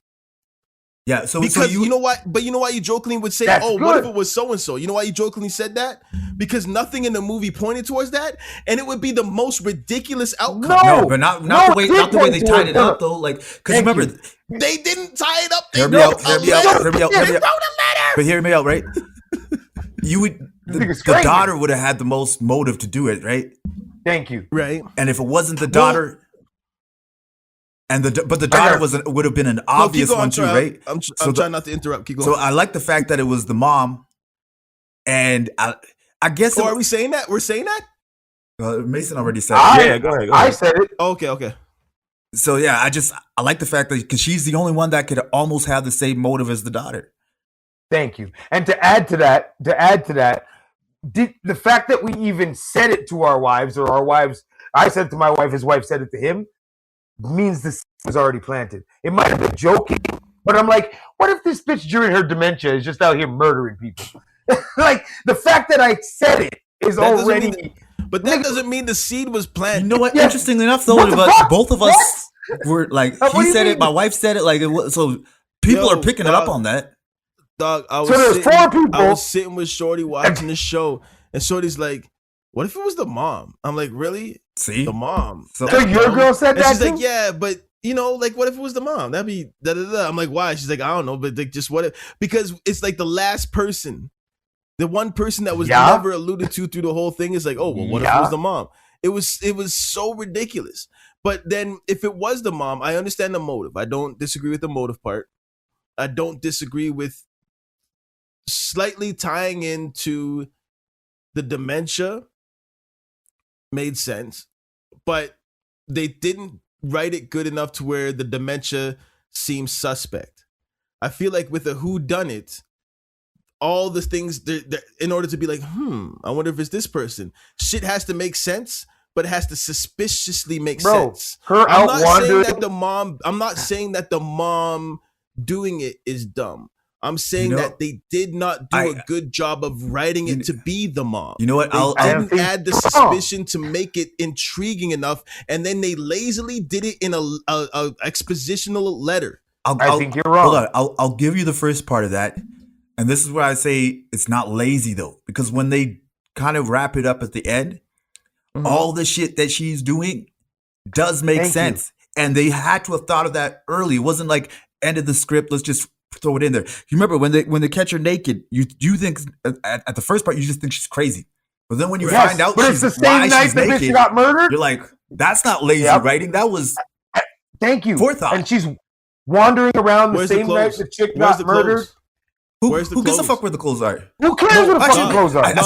Where's the clothes? Why? Because she just stripped naked after a murder. There should be clothes the detectives find. This is all part of a murder investigation. This is why I say it's lazy writing. Nah, actually, they could have had. I'm pretty sure she disposed of them. They could have written the movie to where they like, okay, let's leave loose ends everywhere. Because if you watch it all the way up into that point, up into the point where because even the point where they invited the dude from The Wire and the wife invited her to the cabin, and you think it's a revenge plot, and then after thinking about it, you know it's not a revenge plot. That was the one part actually that didn't make sense. It broke down weird, right? Yeah. It broke down extremely weird. That part, yeah. Right? And there was nothing that the mom would have set up that had the daughter or the police going there. That wasn't set up. Yeah. That seemed like it was put in there last minute. Yeah. So everything except for the last episode. Okay, all the episodes are written to a point where it could have been anybody. They could have put like remember that grabber snatch, or what was that fucking sorry. What was that shit on fucking YouTube? It was like the Black Mirror Jabberwocky or whatever, and it was like a choose your own adventure. Like you watched on thing. Yo, so it was crazy dope. They had to take it off because some copyright shit. But if you watched it, and they, at some points it would say they'd do some shit and some crazy shit would happen and it would pause. And depending on how you controlled your Netflix, it would say push up for girl goes into the left room. Push right for yeah. So this was written to where the last episode could have been the second last episode could have been to choose your own adventure, and there could have been 7 different episodes or 3 different episodes or each character different episodes, and they could have written after the last episode where each one was the killer. And I felt like they went with the mom because it was the easiest, but it was the last one written. Because they wrote the story, they wrote the series to where anybody could be the killer. They wrote the series where the mom could be the killer. There was setups with the dementia and with the butt naked walking and da. Right? It wasn't as in depth as the rest of them, but it was there to where the mom could be the killer. But how they wrapped it up to be the mom the killer was the lazy part. The one thing I think that the mom had over everybody though is you know, like in the murders, like means, opportunity, all that, whatever, right? Means, opportunity, motive, yeah. So she had the means and opportunity that everyone else didn't. And then when they show her, like, she was the one that was like cleaning the school, always had access to the school. She was the one that, like, you know, everyone thought she was just like some cleaning lady. Okay, but she just had access. Part was dope. But let me interrupt that. The reason why that was lazy is because we found that out in the final episode. No, but it was always there. We also found out there was a nanny too. Yeah, you did. No, we knew. She said, "Oh, she was our nanny." She's in the fucking. I think you remember when she. Exposition doesn't make movies, dog. Exposition does not make movies. What did you just say out loud, nigga? The whole movie was showing niggas. The whole movie was showing niggas. The fucking You're glasses telling me didn't the help. mom was a handoff fucking, take them off, and she nigga. used to clean for us. Anyways, back to what we were talking about. Why is there a gun in your bag? Like, get the fuck out of here. Yes, everything that showed motherfuckers might be the killer was in the movie. In the movie. Everything that showed the mom might be the killer was exposition or in a letter after the fact. That is lazy. Exposition in the final episode. Go to bed. I'm sorry for yelling. Go to bed, nigga. But that's lazy. Go to fuck the bed, nigga. Dog, this thing had me standing on my couch. I was so mad. I felt disrespected. It was good until the end. That's wild, even bro. even it's if you like think dating it's the lazy, finest girl in the world, and you finally get home. I'm not gonna say it. Just say it. But nope. It was the juice. It was. I seen it. It was the juice. I'm not gonna say it too, but who was the killer? It was the Jew. He was Jewish. It was like the easiest. No, dog. I'm sorry for yelling, but no. At the end, I just felt like the exposition and the letter was so lazy. They could have made it so much better and had it be anybody else because they set those chess pieces. It's like everything for everybody else was a chess piece, and the mom was just like, checkers, right on top of black. How would you have liked? Why the fuck he even decided? How would you watching y'all, man? How would you have ended that? Like, how would you have? Let's say I would have ended it the same. Let's say I ended it with the mom, right? But I mean, how would you have exposed it was the mom? Pardon? How would you have exposed that it was the mom? So since you hate the letter so much, how would you have weaved it in there? I would have exposed it like it was the mom on some Kaiser Soze type shit. Okay, so let's say they went back to the house on some weirdo thing and blah blah blah blah, and then let's say they invited the black girl back to the house because the fat girl that was skinny now just wanted to ream her out, maybe like embarrass her and start yelling at her and call her out for having sex with the husband and shit like that, right? Let's say the mom decided that if the mom planted the evidence, found out that her daughter was going back there and said, shit, need to clean this up. I'm gonna have a mental breakdown, and I'm gonna go in there and kill these two people and do it to my daughter. And let's say that happened. The murders went down and everything like that. Daughter got injured. Mom was telling a story. But throughout the actual series, you see that the mom used to be the cleaner. Like, you know how they had flashbacks? There was no flashback where the mom was the cleaner. There's no flashbacks that connected the mom. There need to be, I wanted a connection. I just wanted that connection that connected the mom in the flashbacks would have been dope. And now the mom's in the ambulance talking about how she stumbled upon it. Maybe I have to go back and watch. Maybe I missed it, but I didn't see any connections of the mom being in the flashback other than the exposition where she used to clean for us. But in the passing, and then the flashbacks. But you remember when they did flashbacks of her going to that school? Like that's the reason she ended up at there that was a school. scene of her vacuuming her woman's house. I remember she going to the school, dropping like fucking shit in front of her. She dog, like so much shit was. They did so much to connect everybody else to the murder, and then said, "Oh, it was the cat." That's called misdirection, nigga. She had a cat. That's called misdirection, nigga. Yeah, I know, but it's called. But you need to have direction in order to misdirect. You don't pull a rabbit out of a hat, but then after the trick, be like, "Oh yeah, finally!" And then after the trick, show the hat. Okay, I got a question. You need to have the hat there. Like there was no hats. I got a question. A rabbit that appeared out of nothing, and then you show the hat after.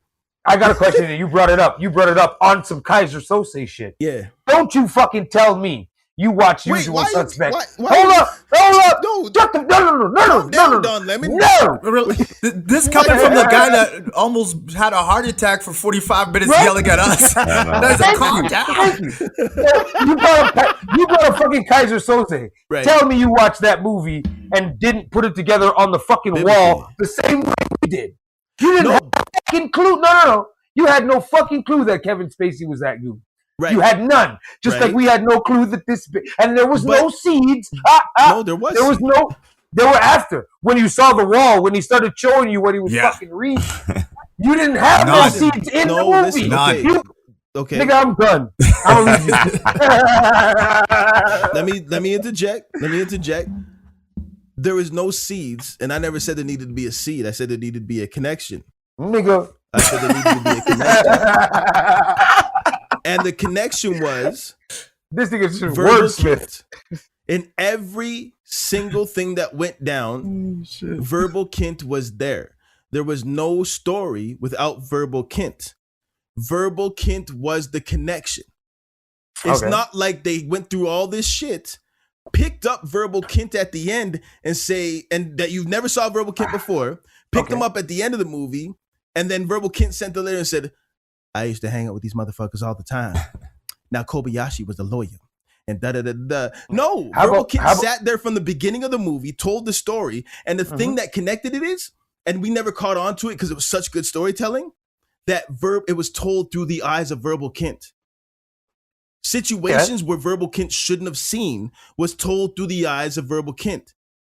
The Kaiser Soze story of Kaiser Soze killing his family was told through the eyes of verbal Kint. Nothing was told through the eyes of the mom. Dog, there was scenes in this whodunit where the mom had no connection until the end. We didn't know the mom was the maid until the end. We always knew the mom was the maid. Huh? We always knew the mom was the maid. We knew from episode 2. I'm telling you, we knew. I'm feeling like, You know what? There was that scene where she was like, she was, and the kid was sitting on the couch and she threw the shit down on the floor in front of her and she had to pick up and vacuum it up and the little bitch laughed. Yeah, okay, I get it. Yeah, guy. We knew. And the fact that every time she had an episode, somebody died. Like, we didn't know that every time someone died when she had an episode until the end. Yeah, that was exposition. That was given to us. Same thing with Kaiser Soze. Same thing with Kaiser Soze. Everything verbal did, you had no clue till the end. No, you did because he was telling it. He was there. He was there. Yeah, but we had to know verbal clue knew about it because he was telling the story. Yeah, but you had no idea that he was Kaiser Soze. He was there because he was part of the crew. We don't know he was Kaiser Soze. Exactly. But he was still there. There was still we know. So if They all got arrested. Dog, my point is if Kaiser Soze was Verbal Kint was there throughout it to be the connection to every single scene, to be the connection to every single murder. So I'm not saying that it was a bad story because we didn't know who the killer was. I'm saying that the killer, to be the killer, needs to be connected in every killing.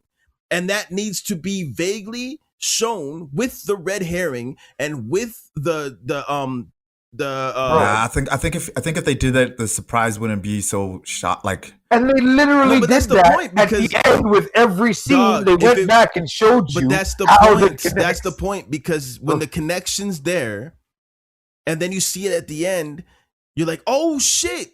But I didn't see that. I didn't because it has to be subtle. That's what makes a good whodunit. Because the person who done it is always there. It's the Easter eggs, and you go back and you be like, "Oh shit, I missed that. Oh shit, you're right. That was always there. Oh shit, yeah, because da da da da. There was no oh shit. The mom was in the back. Like I get that. I get that. Listen. When the lady was killed in when the lady was killed in the school. It was the cop dude from Walking Dead came in through the unlocked back door, scene cut, blah, blah, blah. We found out she was killed, right? We didn't know until the exposition that was the same time that the mom had a episode and was found. Yeah. But if they would have connected it at that same time, maybe the girl was looking for her mom because her mom was missing. It's like, oh shit, she might have had another episode, da da da. And we find out the episode at that time, the episode happened at the same time as the murder. It's subtle because we're just thinking about the senile mom and the emotional part of that. And then it ties in at the end. You'd be like, oh shit, she wasn't senile. Okay, when you see the letter on the desk, you're like, why is there a letter on the desk? But if you see the letter on the desk, you'd be like, oh shit, her mom left a letter on the desk. Dog, exposition doesn't make a movie. Exposition just fills in the holes you don't have the budget to shoot. I mean, that's why it was lazy. Thank you. Look at them both. Look at them both. Like, nah, dog. Nah, dog. Obviously, dog. Obviously, it's not usual suspects level of. It's not. And that's why no one's claiming that. But as far as like a twist in a movie, it was very good. It wasn't like the best of all time. It could have been better. Yeah. If you wanted a little bit more connection, I could see why you'd like that. But then I just feel like you could. Wow. Nah, I'm just saying. I feel like it would have. You would have guessed it was the mom way earlier. Yeah. And I nigga was fucking ugly girls his whole life. You'd be like, yeah, I can see why you like that. Yeah. I see why you like that. I mean, dog, I'm telling you right now, Marky Mark telling me it was the trees all along was a better twist. I don't even hate that twist. That shit fucked me up. I was high as fuck when I seen that movie too. The Happening, right? Yeah. And I was like, yo. It's the trees. Like it was. All right, let's move on. I've been yelling about a show that EJ hasn't seen for long enough. Oh, good, fam. Nigga, legit screaming. I see the vein. How much time do you had to take off his hat and glasses? Nigga, his head you went through 3 put the glasses on, took them back off, took off the hat. The man looked like a tomato. His whole shit just got red up here. Nigga turned the camera off. No. I'm so sick and tired of you niggas. Yeah, I'm so sick and tired of you niggas. Yeah. Where's my shit? Yo, you might be the bougie buff when it comes to movies, though. We might have to give you that title when you want a little bit more from movies than everybody else. That red and white. Yo, I watch movies like I'm Scorsese's cousin. Like that's why I can't watch horror movies unless they're good.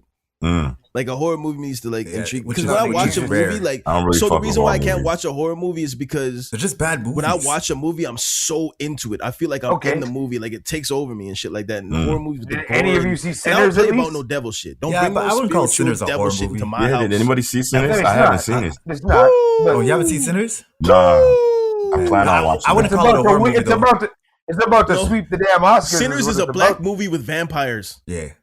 No Eddie with Murphy. Irish vampires. No Eddie Murphy.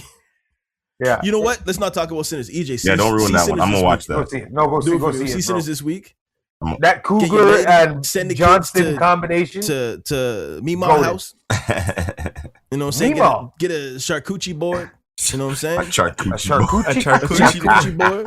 You know what I'm saying? Isn't it charcuterie? Charcuterie. No, listen. I'm not gonna limit to EJ to how they get down when the kids are out in the house. Get yourself a charcuterie board. That's funny, yeah. And then watch the show. That's funny. Yo, Sinners is like, but watch Sinners and then chill and then watch it again in the daytime. Yeah. There's so much to unpack from this movie to where, dog, I went from Sinners is about the music industry to it's about the entertainment industry to it's about the Underground Railroad. Like, there's so much to unpack in Sinners to where it's about all of that. It's all about, it's like everything's symbolism. You know, it's like a Jordan. It's dope. Bro, the scene when my man was playing, bro. Yeah. The scene when my man was playing, that's gonna the camera work and bro, it was just a wild fuck. And one of the best shot scenes I've ever seen in my life. Who's the dude who played Bane? What's his name? The English dude? What's his name? Hardy? Tom Hardy, yeah. Venom, yeah. So he had that movie about the Cray brothers where he played twins. Mm-hmm. That and Sinners are the only two movies I've ever watched where the same character, where the same person played two different characters, and it wasn't recognizable. Yeah, and the names was two were crazy. Completely different acted characters where you think that it was two different people, knowing it was the same. Like, it took you away from that. That's dope. Okay, yeah. Michael B. Jordan. Yeah. You know what? De Niro did that recently in a new movie, and it was trash. Horrible. On Netflix. Horrible. Yeah, and you're like, there was no need for De Niro to play both characters. Like, it just didn't make sense. Like in Sinners, it makes complete sense why they did. Well, in this De Niro one, you're just like, why the fuck did they even do that? They need to stop releasing these pandemic movies now. Horrible. I'm telling you, these are all pandemic movies they're holding on to that they just released. What was the name? I remember the name of that De Niro one though. What was the name of it? Do you remember? Shit. Nope, he doesn't. Pandemic movies. That's a dope title. It was one of those ones. They are, bro. Not The Irishman. Dog. I was 3/4 of the way through. I'm like, is that both Robert De Niro? And Shorty's like, I think so. And I'm like, yo, why? Yeah. This is one of the movies where De Niro didn't have to play either. Yeah. Getting a quick bag. It's one of them quick bag movie. Yeah. The quick bag movie. You just get one of them. Alto Nights. Alto Nights. Yeah. I was so hyped for it too because I was like, De Niro and who directed? I think it might have been, was it Scorsese?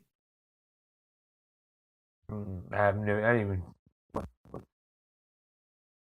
Producer Irwin Winkler. Is that Henry's son? Who directed it though? Me don't know. I don't know who them boy there. Nicholas Pileggi. He's the guy that wrote. He wrote Goodfellas. Yeah. What? Yeah. It says here, Alto Nights was directed by Barry Levinson. I'm talking about the writer was Nicholas Yeah, Pileggi. it was written by the guy that also wrote Goodfellas. Yeah, and Casino. Yeah. But isn't Nicholas Pileggi? He's the ex-mob boss. Was it Nicholas Pileggi, the dude that was one of the dudes that was close with who'd Leota play? Leo. I don't think Nicholas Pileggi. I'm gonna look him up because I thought he was the ex-mob and he started writing these books. Because Goodfellas and Casino are based off of true stories, but I thought he was close with Henry Hill. Yeah, I think because I saw it. Did you see that little documentary on Scorsese? And he's talking about his relationship. I haven't seen it yet. Yeah, like they like grew up around those guys, but I don't think they were actually. Nicholas might have been more like connected. He was a journalist. Yeah, you're right. So he wrote Wise. Have you read Wise Guy? That's the one that Goodfellas is based off of. No, I haven't read it. Read Wise Guy, or if you have Audible, listen to it. It's a dope ass book. Yeah. But Pileggi began his career as a journalist and a profound interest in the mafia. He is best known for writing Wise Guy, which adopted into Goodfellas, and for writing Casino, Love and Honor in Las Vegas. The screenplay for Casino, the movie versions were directed by Scorsese. Pileggi also wrote City Hall, starring Al Pacino. Executive producer for American Gangster, about Frank Lucas. Okay, so yeah. Yeah, so Pileggi was just a writer and a producer who loved the mob. Yeah. All right. There you go. But yeah, contributed to that Now, shitty movie too. Do you think Which one? like Alto Nights. The Alto Night. Oh yeah, Alto Nights. I think you were talking about like American Gangster. I was like, damn. do you think like if there was a writer and a producer, let's just introduced it in or introduced who's interested, that's not even a word, introduced it interested in like gang life, would make it as far as somebody like him, like somebody nigga writing books about the GDs and vice scores. Think like Who's that nigga that did American Pimp and wrote all those ones? What's his name? Yeah, those wild books. He like The movies pastor, on like the pastor's side bitch and shit. What's his name? Yeah. Not Iceberg Slim. Yeah. Iceberg Slim was close to the gangsters and stuff like that. And Yeah. wrote books. Yeah, because it's like I would like to see. Nigga, you might die. Yo, he just cut out. Yeah, God don't want him talking What about what he's the about to say. fuck? There you go. How Yo, the fuck- dog, that's a sign. God don't want you to say the words you just said. This nigga just went on. This nigga almost did motherfucking Cut the that Holy shit Quran. right Like, No, I'm just saying like we should like. is there'd it? be a Hold dope- on. Is this mic crackling for everybody? Yeah. Yeah. There's something wrong with your mic, dog.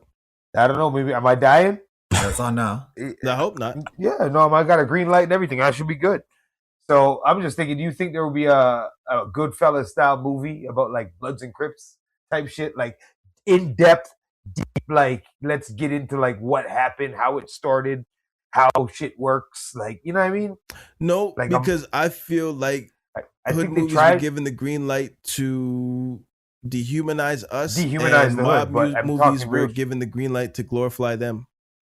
Yeah, I get you, but I'm saying like at this point, do you think we should like give that a shot to like just show the culture in a different, not like because not I'm gonna sit here and glorify the shit, but I'm gonna sit here and be like, a lot of people join that on like a family thing. Right. These are my people. Like, you know what I mean? They grew up in the same hood, take care of each other, becomes a gang. Life is what it is. But I think we should, instead of like making blood ins and blood outs and boys in the hoods and like give it a real story. Like, you know what I mean? Get a motherfucking Boys in the Hood's got to be the Kugler. closest one, probably. Yeah, like you know what I mean? But that's 91. Like, And I'm there's no talking gangs like- in Boys in the Hood. Boys in the Hood and Menace didn't have gangs though. They no, but they And that hinted was on at purpose. it. That They was on hinted at purpose. they hinted at it though. Just Because touched on Cubans it. people were all wearing blue, and the niggas they were beefing with were all wearing red. Yeah. So they hinted at that shit. We knew what it was. I feel like The Bulls to hats be and all that. 100% honest with it was. you, I feel like regardless of what time we're in, I don't think we should have that. I don't think we At should have all? that at all. Maybe a documentary or anything like that, but there's been many documentaries. But I'm gonna be 100% honest. I don't like the glorification of black gang culture because black gang culture has not been organized, and black gang Never. culture came from Never. suppression and But that's I don't my know. I point. still like, like a I lot still of like, that shit I is. still You know what like I'm art, saying? man. I still like Thank art. you. Like, It's an offshoot of the Panthers. They can start with that and just go from there and tell you a fucking story. that's the story. thing. All I Like, want to do is I want to hear a good story. I'm not. Thank you. I don't want to politicize it. It doesn't have to be No. uplifting. It doesn't have to be. You know what I mean? Like if it's a dark Just tell tell the it. truth. story, that's when it yeah.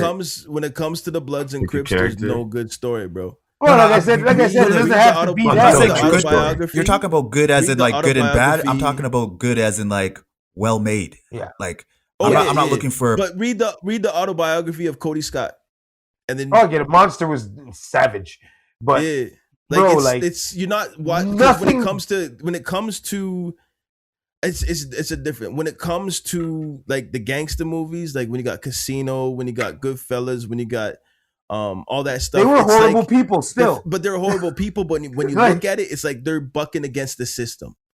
They're making a come up and rising to the top against What were the Crips doing? against American stand against the government against America. But what were the Crips doing? That's what you when think they the mob started? was doing? What were the Bloods? What were the Bloods doing when they started? What the Bloods and Crips were doing when they started? When they started, same thing, so bro. the Crips started in the 60s to protect themselves. A neighborhood. To protect themselves in the neighborhood against the police. That lasted a shorter time than they were killing each other in the streets. It's still a fucking story, bro. No, That's but my the story point. isn't the Bloods and Crips. The story is crack cocaine. The story is Contra. The story is the that's all Rampart part of reports. it. That's the Yeah. story, and we've had those. Then, but we've what had is- those. But there's not. No, we've had. Look at this movie and see how bad niggas gang are. life in the States is not even close to comparable to the mob life because A, it's not organized, and B, it's not organized to. When you look at, But that's why it would be a different story. That's all Mason's asking. It's not a good. You can make. I mean, yeah. I mean, I might just be a contrarian, but it's not. I'm telling you, it's not a good story for us. Like we could do it with. You. I feel like you're more like you don't want to see this picture painted in a bad light for black people. I don't want to see the picture of, you know what, regardless of what we represent and what we went through and what the families we chose when we were younger to survive or that we were born into, I don't want to see that life portrayed as a good life. I get what he's saying. Like everybody wanted to be Scarface. I don't want the and that's Bloods and not good. Crips to be portrayed on screen like the Mafia was portrayed on screen. The Mafia, the way they portrayed the Mafia on screen had everybody wanting to emulate and be that. Yeah. I get it. I don't want that to happen with Bloods and That's Crips. already happened, like through music. Like, you know what I mean? Like, Okay, cool. And I mean, Epstein already had an island. Do we want another one? This thing is wild as fuck.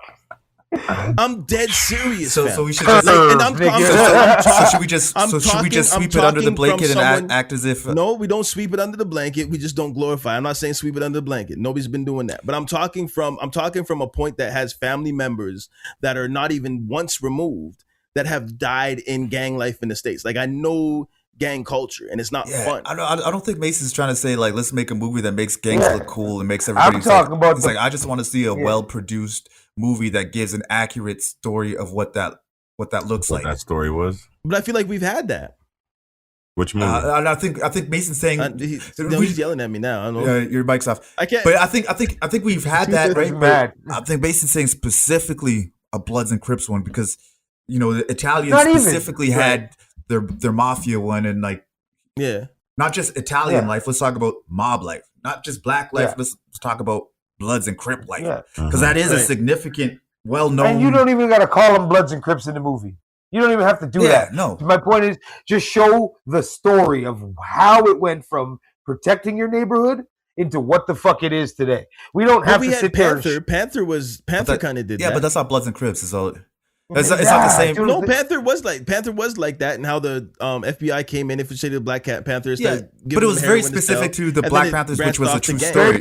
He's saying, Liz, you want a true, so you wanted like an autobiography movie, but like a true story about kind of like the Bloods and Crips. No, you know how Snowfall did for Rick Ross. Yeah, he wants Snowfall for the Bloods and Crips in a movie, not a TV show, just a movie. Yeah, like just you know what I mean. Like it doesn't have to be fucking. Like I understand what you're saying.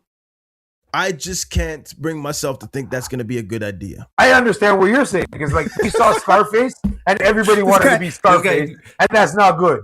I get it. But nothing's gonna make this nigga happy. Maurice, don't even. No, whatever you say, whatever you say, he's gonna be like, nah, that's not good enough. That's his job. That's his job. Is that where we're at? Is that where we're at? Is that where we're at? He's like an expensive shorty. Nothing's gonna make this nigga happy. He's like an expensive He's shorty. like, yo, the movie's not even made yet. Will's already telling you your movie's bad. It's not even made zero. Yet. Zero on Rotten Doing this for Tomatoes. your own good. So you say, did you call me a shorty? Expensive shorty. I'm an expensive shorty. That's worse. This is why this nigga's mic never works, because this nigga talks so much shit. This nigga got too much shit for his own mic. His own mic. I'm gonna clip on two now. This nigga's clipping on two mics. Nigga, if you just put a string around the fucking styrofoam cup, we might get a better a better experience. This nigga, I told this nigga, that's your don't connection. get mad at me. I I'm told this good. nigga, yo, grab a mic for the podcast. He's like, cool. He's like, I'm getting these. I'm like, that's not gonna be good for the podcast. He's like, I don't give a fuck. Like, these are the mics I want to get. He got the mic, and now every day he's like, the mic cracking out. I don't give a fuck. Mike was fine until Shaddy showed up. As soon as Shaddy came back, the mic, hey, no, listen, we was fine. We was fine for 2 fucking episodes, and all of a sudden I'm cracking out now. Nigga, get the fuck out of here. I'm cracking out, dude. So we're gonna have a civil war, or the U.S. is gonna have a civil war. We want to have a movie about the Bloods and Crips. Yes. If we can make it into like a Disney Pixar, what feel good movie, bro? No, call it the B's and C's, the birds and the bees. Gotta be truth, bro. No, but I mean, even with like Murder, you know, just like me, like the culture was there. We gravitated towards the culture, but nothing positive came out of that for us. It's apart from like camaraderie and like loyalty and things like that. Like a lot of the a lot of the things of a man that men need to have. If you didn't have a man in your life and you have, you know what I'm saying, like loyalty, brotherhood and shit like that, that you need to have instilled in you as a man. These are all the things that could be in the motherfucking movie, bro. Like, like you're right in the movie right now. The positive. If you see a motherfucker's intestines come out because he likes a different color, that's fucking wild. I get that. Yeah, I get that. But then we also seen fucking Joe Pesci murder a motherfucker with a phone, which is fucking over disrespect. But and then the thing is glorified. It's real though, but it's not even like people wanted to be Joe Pesci. I get it. Kids came up off of wanting to be Scarface and stuff like that, and I get that. Like, you know what? 10 years ago, I'd be like, yo, that'd be dope. I don't think, especially in today's day and age, the way music is and the way at the end of the day, these YNs are living their lyrics to the point where that shit's putting them in jail. I don't think it's the right time to have something that makes it look cool. You want to normalize black stories without trauma. When Nip started having a voice, when Nipsey started having that voice, and he knew he had a voice, a lot of that Crip shit, it didn't get put down or anything like that. He still repped, but it wasn't the we gang banging like that. We gang banging. Like he had some gang banging tracks on there. He had some active shit. Yes. My old ass was sea walking into it. I pulled Achilles. But when he knew he had that voice, he knew that low niggas is gonna be watching him and wanting to see what they could become. Niggas know that they could become gangbangers. Niggas know they could get some quick licks. Niggas know that they can have power with just a squeeze of a finger. Yep. I'm talking in my community, in our community, I don't think anything positive can be portrayed from gang culture apart from like brotherhood, camaraderie, loyalty, and things like that. And I think at this day and age, shit will not be put out there the way it should be. I understand the way you want to see it and what you think it should be and how you want to have it and da-da-da-da. But we're not going to have a Boys in the Hood. Menace to Society, if you look at it, if you watch Menace to Society now, and I make sure I watch Menace to Society every 2-3 months because I love that movie. But it doesn't hit the same like it did when I was 13. Nope. When I was 13, I wanted to be O-Dog. Now you're like, O-Dog's an I'm idiot. 45 and I want to be Furious Styles. You understand what I'm saying? Yeah. Our community has so many things where we're being showed us in a light where it's like all we are over masculinated savages. We don't give a fuck about each other. We give a fuck about money, ass, and guns. And we will kill each other to get it. Okay. I understand that the Bloods and Crips story is a story that needs to be told, but I do not see a day and age where that's going to be told to where it will be given or received the proper way. Truthful, even. Yeah, that's all. Even if that's it's all it has to be. I don't know why you're searching for like a message in the story. Like, I don't want a message in the story. I don't want the story. I don't want another slave. I don't want another slave movie. I don't. I want Sinners. I want shit. I just want. Maybe in 2028. You're saying in this climate, let's not fuck with that. Yeah, maybe in 2028. Well, you started now. It won't hit theaters till 2028. How about that? There you go. There you go. There you go. If you get Coogler on it, it'd be good. That's what I'm saying. Like it is. But I want to. But we haven't had a real Panthers movie. Panther was cool, but Panther was. It was also a sign of the times, though, right? Like look at the. It's a sign of the times. It was 94, 95. Can we get a movie about Marcus Garvey before we get a movie about the Bloods and Crips? Get that? Yeah, we need that too. Yeah, I mean, sure, why not? We can make it all. Let's make it all. Can we get a good movie about Nelson Mandela? Let's make it all. Yeah, let's make everything it all. put about Nelson Mandela has been so boring. It's like Ben Kingsley and fucking Gandhi. Like, fucking kill me now. I want to get out this fucking movie theater. This is boring. That's some wild Ben shit. Kingsley and Gandhi was wild.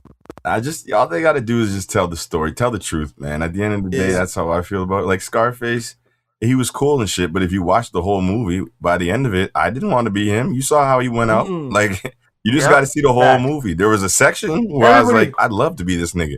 Keep watching the fucking movie. Until the last 10 minutes. Until you get to the end of the story. That's how you teach these kids. Tell the whole story. Don't let them just watch a section.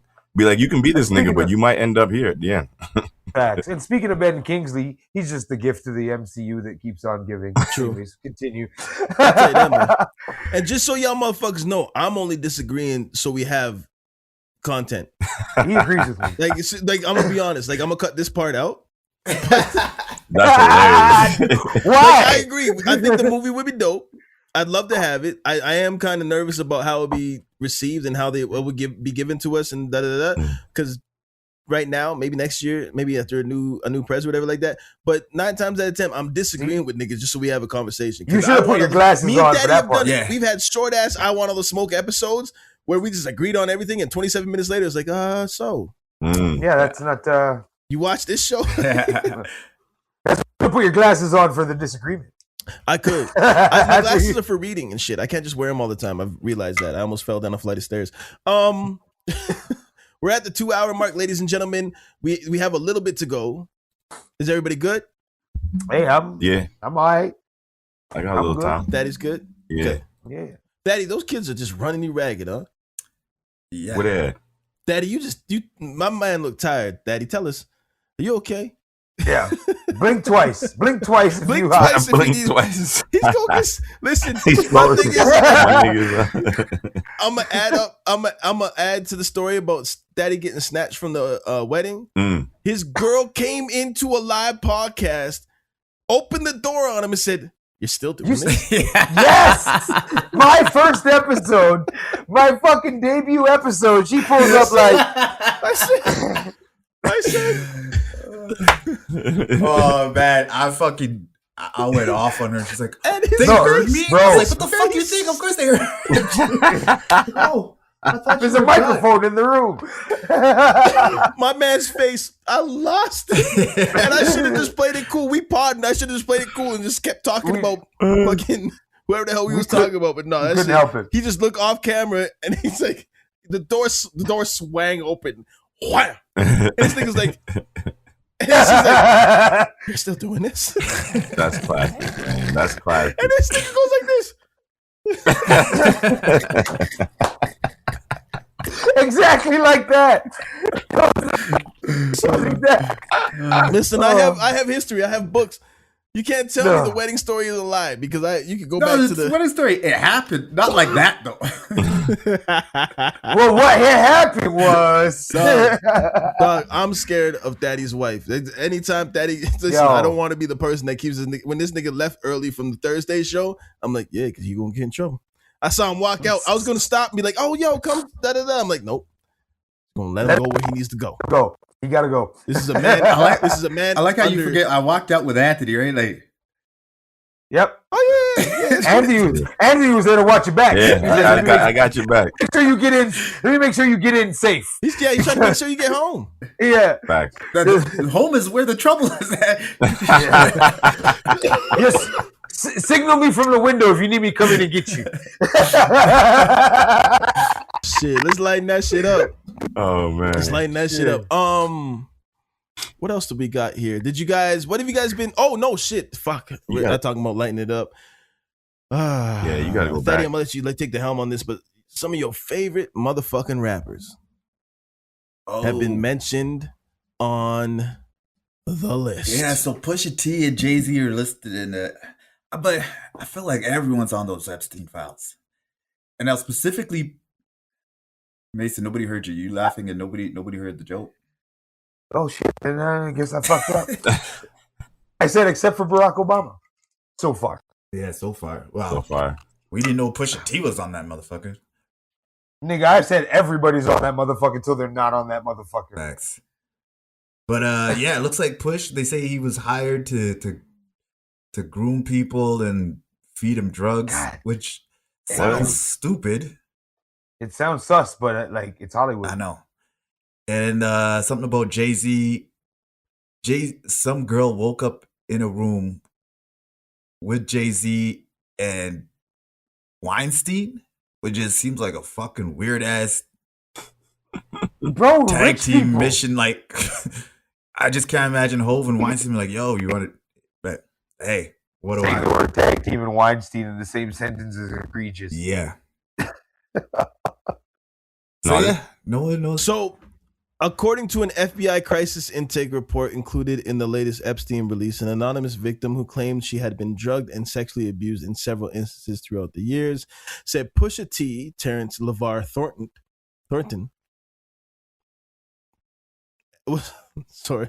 was one of her handlers. Also in the report, the victim said she once woke up in a room with Weinstein and Jay-Z with her. The report also stated that because the victim was drugged, both scenarios, her memory was clouded. Reps for Jay-Z and Pusha T did not immediately respond to Variety's request for comment. Now they're not officially listed on the Epstein list. It's just someone on the of accusers said that they were there. So they're not listed on like an itinerary, on the flight logs or anything like that. Now, number one. Number two, this is a joke that's going to get us canceled. But what if Epstein and Weinstein were fucking with these little girls and just popped up with cardboard cutouts while they were drugged up on Quaaludes to throw the scent off? Like, let's say they were doing it and all of a sudden, Jay-Z bitches, and it was like, it's the Rock. And it was just like a cardboard cutout of Jay-Z and Pusha T. And then it's like, oh, Jay-Z was there too. And so was a Yeti. Like, there was that is long length. Just wild. Or they're like, Jay-Z was here, and they're holding pictures of Jay-Z because this that's a worse plot than his and hers. Like, yeah, he complained about his and hers, and he coming up with this shit. Come up with this shit. They had a room. They had a weird little Epstein room, and it was just full of cardboard cutouts. Like you had Jordan. It's like, yo, Jordan. Who were we setting up this week? It was weird. He's wearing his Bulls uniform and holding the trophy. Like it was this. Well, the Gatorade. It was just the cutouts of the Gatorade. Yeah, so this is weird. Some of these reports that I read through a couple of them before the show today, and it really seems like they're just reaching for people, but they're reaching. That's why I said the cardboard thing, because it doesn't seem like they're just reaching for famous names. Because it's wild that it's wild famous names to have at the same time. It's like, yo, I was da-da-da, and then Shania Twain and the Hamburglar came. You know what I'm saying? It was weird. Yeah, it's just a weird combination. It's a fever dream. And then Pusha T was one of my handlers, and it just seems like a weird series of events for these to be involved in. It's not just like Jay-Z drugged me and da-da-da, or Pusha T. It's like, yo, Pusha T was my handler, so I was with him for, you know? But how do you feel about these two being mentioned on there? And does this have anything to do with Drake's lawsuit? Let's go. Mention to me is like, okay, well, we got Brock Lesnar was mentioned 44 times in the Vince McMahon shit, and he still works there. Like, you know what I mean? So mentioned in a lawsuit or mentioned in some paperwork is a lot different than your name is on paper for these charges. Like, so, but I'm a firm believer of smoke, there's fire type shit. Nobody could ever say Mason Cross was involved. Like, I wasn't there. I just wasn't fucking there. So you know what's funny is you cut out when no one knows where you weren't working. Yeah, we know you definitely weren't there because we don't know where the no, we don't know where there is. The Illuminati won't let him say it. Yeah, he's like they won't let no me one say can it. say I was They want because your I mind, wasn't soul, there. and your body. Basically, what I was saying was like you'll never see me mixed up in nothing like that. Because again, for me to get my name called in Epstein Island shit, I'd have to be on Epstein Island. You know what I'm saying? Well, this That's says how that's I- crazy. You know that it's almost the equivalent of we all went to Spagucci's, and if some crazy shit happened at Allegedly. Spagucci's, that's a long list, man. And you just because you went, I never got invited to the back room. I don't know what happened there, but I was at Spagucci's. Yeah, but I'm just saying, if something happened in that back room and everybody got popped and everybody got the police came for everybody. So your name let's is You on the now list? mentioned. Let me Your say name it is like now this. Let me say it mentioned. like this. Let me say it like this. So, y'all remember where Idol used to have his comic shop? Yeah. Just beside it in Aaron Woods, there was. Oh, I like never a been to that little- one. I went to Oh, the other one. yeah. Okay, so so there was the other one in Aaron Woods, just off of like when you're coming off of Pagan and you turn left to go into Aaron Woods, that little strip mall right before the Petro. But there used to be a little massage parlor there, a little rub and tug. I mean, what else are they? Do they have legitimate ones? I don't know. Like, No, it was an illegitimate. It was a little rub and tug. I Do was they there have multiple legitimate ones? times. I've never gotten a massage there. I've never gotten a tug there. either. allegedly. I was like, okay, no one's accusing you of never gotten- massage. The No, tug. I've never been there. My clothes always stayed on. No one's ever touched me there. I've You never stopped been at there the for any of rub. that. You stopped at the rub. No tugging. Just stopped at the Maybe rub. like I got my feet rubbed or whatever, But if something got released and they said who's on the tapes and who's on this and they're gonna see Will Hayes' name there. So I was mentioned there, I was seen there, and there's a lot of people that went there that got they rocked off, but and stuff like that. But I wasn't that. So is that like the same thing? Where it's like I knew what was going on there. It wasn't Epstein-ish, but I knew what was going on there, and I was there, but I wasn't there for that. Well, you Does that exclude me from the activities that place is known for? and you also only know what's going on that you know that's going on. Right. You know what I'm saying? You Yeah, know what yeah, you know. exactly. There There could could have be been shit more. going on there that you didn't know went on there until you know what I mean? Until something comes out. So Yeah, I think it is. I think it is very similar in that regard. Like you know what I mean? You're in something, you're affiliated with some shit, but you only know what you know. You go to something for your own personal relationship that you have. Whatever else goes on, you could be mentioned, but that's the thing right now. I feel like it almost feels like the Epstein files have become just a part of a smear campaign. Like there's no real. This is just my opinion right now, and I'm not diving deep in it, so I could be wrong with it. But it doesn't feel like there's a real investigation on the names that are mentioned. It just feels like they're mentioned to get more of a media smear, and then we move to make and then we just kind of move on months later, and to sway the court of public opinion. Trump's still president. That's- Anybody that's mentioned is still like it don't matter. Nothing really changes. So nothing at all. Like Trump I said. talked about he was grabbing women by the crotch and he was convicted of a bunch of shit. Guess what? Right? Like he's a felon, an actual felon. I can't come visit these niggas, but he can run the country. and that's some shit. No, but definitely being mentioned. We got to pause with that in terms of being guilty. Like people want to run with that. That's a media. Sure. That's a media thing where they get want to you. go like mention to guilt. Yeah. Yeah, I get you, but at the same time, it's like, and there's also levels. Like, if your name starts getting mentioned over and over and over and over, how many times you gonna pull out the same cutout? Like, how many times you gonna pull out the same cardboard cutout? No, that nigga was there doing what this girl said he was, or whatever. You know what I mean? So, like I said, Brock Lesnar being mentioned 44 times 44 times is an egregious number to just accidentally slip in there. Like that's like, yeah, you could be guilty, nigga. Like if Will Hayes' name pops on the camera or on the paperwork for the massage parlor 1 time, 2 times within a span of 3 months. No, I was there whatever. a lot. There you go. Well, then, Like I ain't gonna lie, I was there a lot. there you go. Well, then you might have to answer some courthouse questions, nigga. You Yo, might I'm have to Colonel answer. Clink. I know nothing. You might have to answer some courthouse questions, and that's about it. But other than that, like, I don't know, like. So there's that. Now there's the added on to their names were mentioned at the same time as Harvey Weinstein. So it's not just let's say it's not just my name was mentioned in that, but say my name was mentioned in the same alongside dude who stays getting stroked. You know what I'm saying? So does that add on to my stroking possibility? Yeah.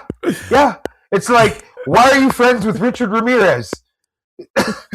Right? Like, it's like, oh, I'm not a serial killer. I'm just buddies with one. Right. No, nigga, you hold the gun or you bury the bodies. You do something for this nigga. Right. That's what they're going to look at it as. You might not. You might just really play poker with the guy on Thursday. Right. But he goes out on the weekends and murders bitches. You know what I mean? You don't have nothing to do with that, but they see you every Thursday together. So, nigga, do you really have the two mics? You got to answer these questions. I don't know what you're talking about. This nigga look like a fucking Decepticon. Like, why you got the two mics on your chest like that? Oh shit! Is that what that is? Yeah, look at him. Hey, so when one goes out, the other one catches it. I'm a genius. Nigga, get the fuck out of here. Does that work? Is it working? You tell me, nigga. I can't hear myself. No. Then we'll fucking fuck up. Consensus to where your audio is horrible. I think we all agree. Well, you do know. You do know my birthday's around the corner, and I was invited on this podcast. And I was invited onto this podcast. I was ill prepared to be a co-host. I hit Fatty to the USB mics. We can get you a USB mic for your birthday. We got you. I was totally kidding, but sure. I'll take it. Niggas love free shit. That's another shirt. So does this niggas love free shit? Yeah, we was talking about that yesterday. Niggas love free shit. Are we holding any type of weight to this latest report of Pusha and Jay? Nah, not yet. Not yet? No, because right now it's an allegedly. It's an accusation. Right. So, like I said, there's levels to this shit. I brought him up, and I'll say that 44 times is different than just I woke up with Jay-Z and Weinstein and one time. Like shit. let's see what gross. Like, I definitely don't think that Harvey Weinstein is Jay-Z or Pusha T's type. That's some weird shit. Like, Pause. What the fuck did you just say on public? Like, that's the outlier where I like, this is a lie. It does sound wild. Like, that sounds like a horror scene. Like, how you gonna wake up and see two Pusha niggas that look like that? That's rough. Like, I know they rich, but they some ugly motherfuckers that you wake up to them. You said Shorty woke up and saw. You said Shorty woke up and saw.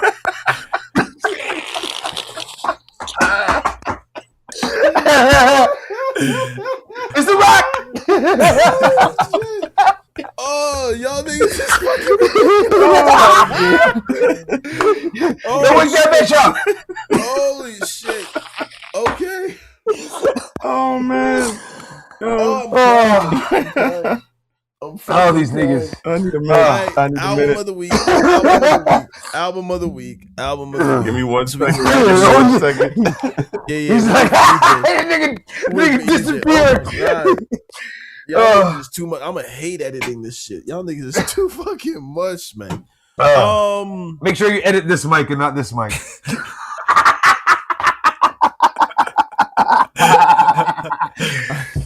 This nigga hates me now. This nigga hates me now. He's like, why did I bring this nigga on the show? I wouldn't say it's hate, but sometimes I'm a little disappointed in you. I'm not mad. I'm just fucking disappointed. Oh, that's even worse. Just be mad. The episode before last, I was like, yo, something needs to be done. Well, I had to turn my mic all the way to fuck down my input. Up, like, you know how like you get the waveforms and you can see the waveforms and everything. Like, this nigga's it was a solid bar. It was like Starscream shooting a laser. It was just like a solid beam. I was like, I can't edit this shit. The whole podcast is like all of us talking and Mason comes in. It's like, yo, I can't. I don't know what I'm doing. Like, it sounds like this nigga needs help. Does anybody have a? While I get my Spotify open, Does anybody have a song of the week? I do not. I was in my own music mode. Song of the week. Oh yeah, Daddy wasn't even around to. So we're trying to do song of the week, like something that you was fucking with, something I could grab off of Spotify. If we don't, that's cool. It's not like it's a big deal. Why am I like something you? I've been on my devil worshiping shit according to Anthony. I've been fucking with You've been bumping this week. Yeah. We found some gems last time. That's wild how we was talking about IDK and all of a sudden started hitting everybody's door, bro. Yeah. Oh, you had to kick and off not many hip hop artists. And I'll say right now, Wayne and Pop, right now? two of my favorite ones. My bad. What the fuck are you doing, nigga? You're in charge of this shit. I opened up Spotify and the fucking last week's podcast started going off. I'm like, why is this nigga talking and not moving his face? But yeah, that threw me the fuck off. That threw me off too. Professional.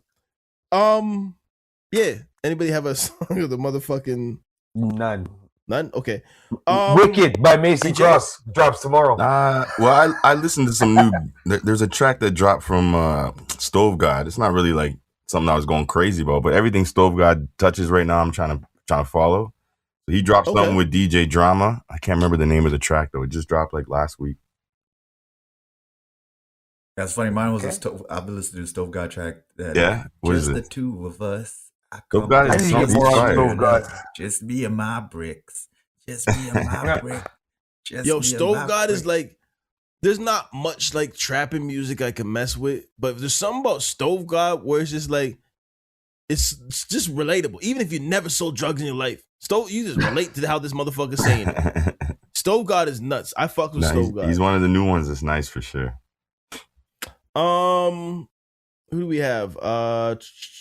You know what? I'm just gonna randomly find something from Stove God. How you feel about that?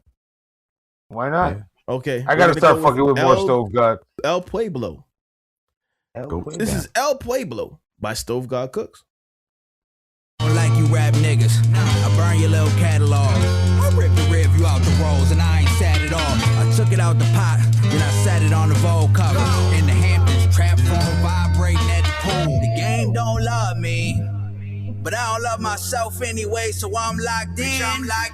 Bitch, don't touch me, I'm worth too much. Give me a brick, fuck your top 10. It all started with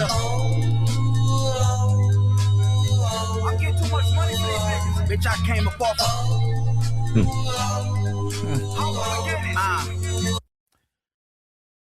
I'm sorry. That was nice. It's just I just have to interject real quick. Nah, that was nice. This is a new one for me. It just popped up. I haven't heard this one before. Goddamn. For real. I'm at the pearly gates, trying to get the blocks in. I'ma go Google, this gon' be a God level mix. Balenciaga windbreaker, swish, swish, swish. Yo, you even hear those first two lines? Another broke nigga hating, not again with this shit. If the recipe is right, the options are endless. I knew once we got the O's together, we would go Olympic. Rich did it, I swear. It all started with They can get the O's together. We got I built this shit from Yo, what's this track called? El Pueblo. Alexander Wang, jeans, wide leg, gun slinging on the highway, banging Sade, smooth operators on a tap phone like our way. We still did it our way, turned every ray up to a holiday. By the way, you know what God can do in like 7 days? All white Celine suit, I look like Valverde. Bird prices over tap digger ways. Bitch, I started with a. Ask my little brother. This I nigga. built this shit from a.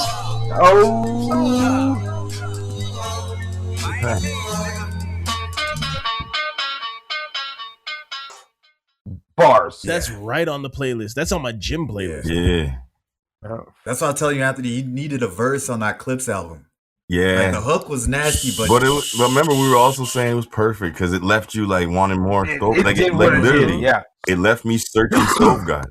Okay. You know what I mean? It left you being like, who the hell is this brother? See, I knew who he was, so I was like, oh, you already did. Oh yeah.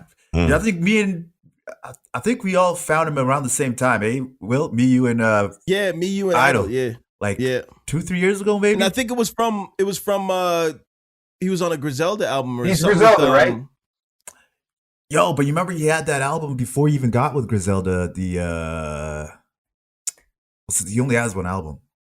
And I don't think he was with Griselda yet. But just the one with it's like red and it's like the artsy one, the artsy cover. Reasonable Drought. Reasonable Drought, yeah. Yeah, we that Stove God went Cooks nuts over that. Yeah. Speaking of Griselda, does West Side Gun have the craziest opening lines in all of hip hop? Yo, the Have You Heard? Bro, not even that. I walk around with my shoes tied. Like, just the randomest shit. You ever cook a brick in the air fryer? Like, you ever have to watch your mom get her ass beat? You're like, just the wildest opening lines ever. I walk around with my shoes tied is ridiculous. So I'm gonna have to be a little self-serving with my song of the week because it might be coming out soon. I don't even know what the name of the song is. Mason says it should be called Gretzky 99. No, it should be called 2 Minute Warning. Or 2 Minute you said Drill. it should be called 2 Minute Drill. 2 Minute 2 Drill. Minute Drill. Okay. And I want to call it like Gretzky 99. I don't know what to call it, but this is Will Hayes with Untitled. Here we go. Bars! Hayes, baby. You produce it too? No. They don't want to see me with a bigger pool, penthouse elevator to the living room. This type of living have you feeling like a different you. These pigeons flying low, singing that they missing you. Hey, big heads get left on red. Only fuck, never finance, and still ain't fair. What a dish, but plenty of fish. Had you wishing for haze, then got a haze off wish. Let you tell it, it's all good, fella. Under pressure, you Leota at the end of good fellas. We in the rain, ain't no need for umbrellas. That wet work leave you sick like salmonella. Got it out the mud and had to climb out. Gretzky had to skate with the nines out. Shorty hit the silence with the lines out. 2 minute drill, never used the timeout. Got it out the mud, had to climb out. Gretzky had to skate with the nines out. Shorty hit the silence with the lines out. 2 minute drill, never used the timeout. Got it out the mud, had to climb out. Gretzky had to skate with the nines out. Shorty hit the silence with the lines out. 2 minute drill, never use the timeout.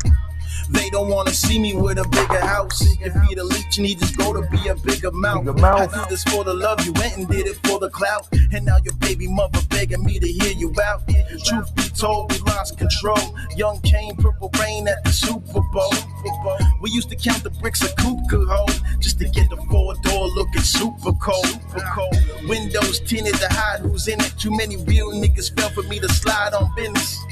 Situations got you begging for forgiveness. Whoever thought that we would be allowed to witness? Got it out the mud and had to climb out. Gretzky had to skate with the nines out. Shorty hit the silence with the lines out. 2 minute drill, never used the timeout. Got it out the mud, had to climb out. Gretzky had to skate with the nines out. Shorty hit the silence with the lines out. 2 minute drill, never used the timeout. Got it out the mud, had to climb out. Gretzky had to skate with the nines out. Shorty hit the silence with the lines out. 2 minute drill, never used the timeout. Got it out the mud, had to climb out. Shorty hit the silence. Yeah, it's about that. Yeah, that's dope. Where we at? I'm with Mason on that. I think you call that shit 2 minute drill. See what I mean? It's the feeling, right? It's just the I feeling. like it just makes you. I like that. Yeah. We got any more? Shit, I don't you have my music, nigga? Yeah, but you had to pick it, nigga. Yo. This nigga said, "Don't you have my music, nigga?" Yo, run our shit. Run the shit we just dropped. Get dunce, killing nigga. me, man. Some shit for these niggas. Dunce? Yeah, let these niggas. When should we drop this? I think you know what though? What do you want? What should we play? I think instead of Get Dunce, we should do a mic check. I'm still not satisfied with Get Dunce. Okay. That's like a me and you conversation because it has nothing to do with you. I get it. Nothing to do with you. Like I want my whole verse scrapped on that shit. And it's mastered, so Vex is gonna hate you. Yeah, we're gonna have to keep it. That's my own fault for slacking on the last 3 bars. But I think Mike, what do you want to do? Mic check or Get Dunce? Honestly, let them judge Get Dunce. If you don't like the last, these are niggas. We're live. We're gonna get Are we still live? We live. So actually, the world is gonna make the decision.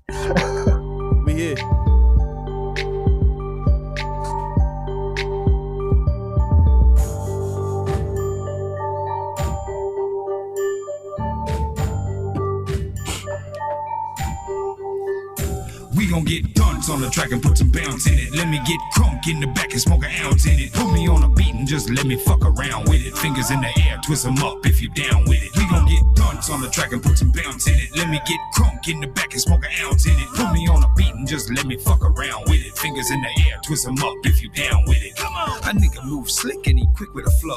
Plus you know I don't get with the rigmarole. Spit quicker than your chick when she pick up her clothes. When she gotta get home after getting the bone. Make a nigga pop off, put a clip in the chrome.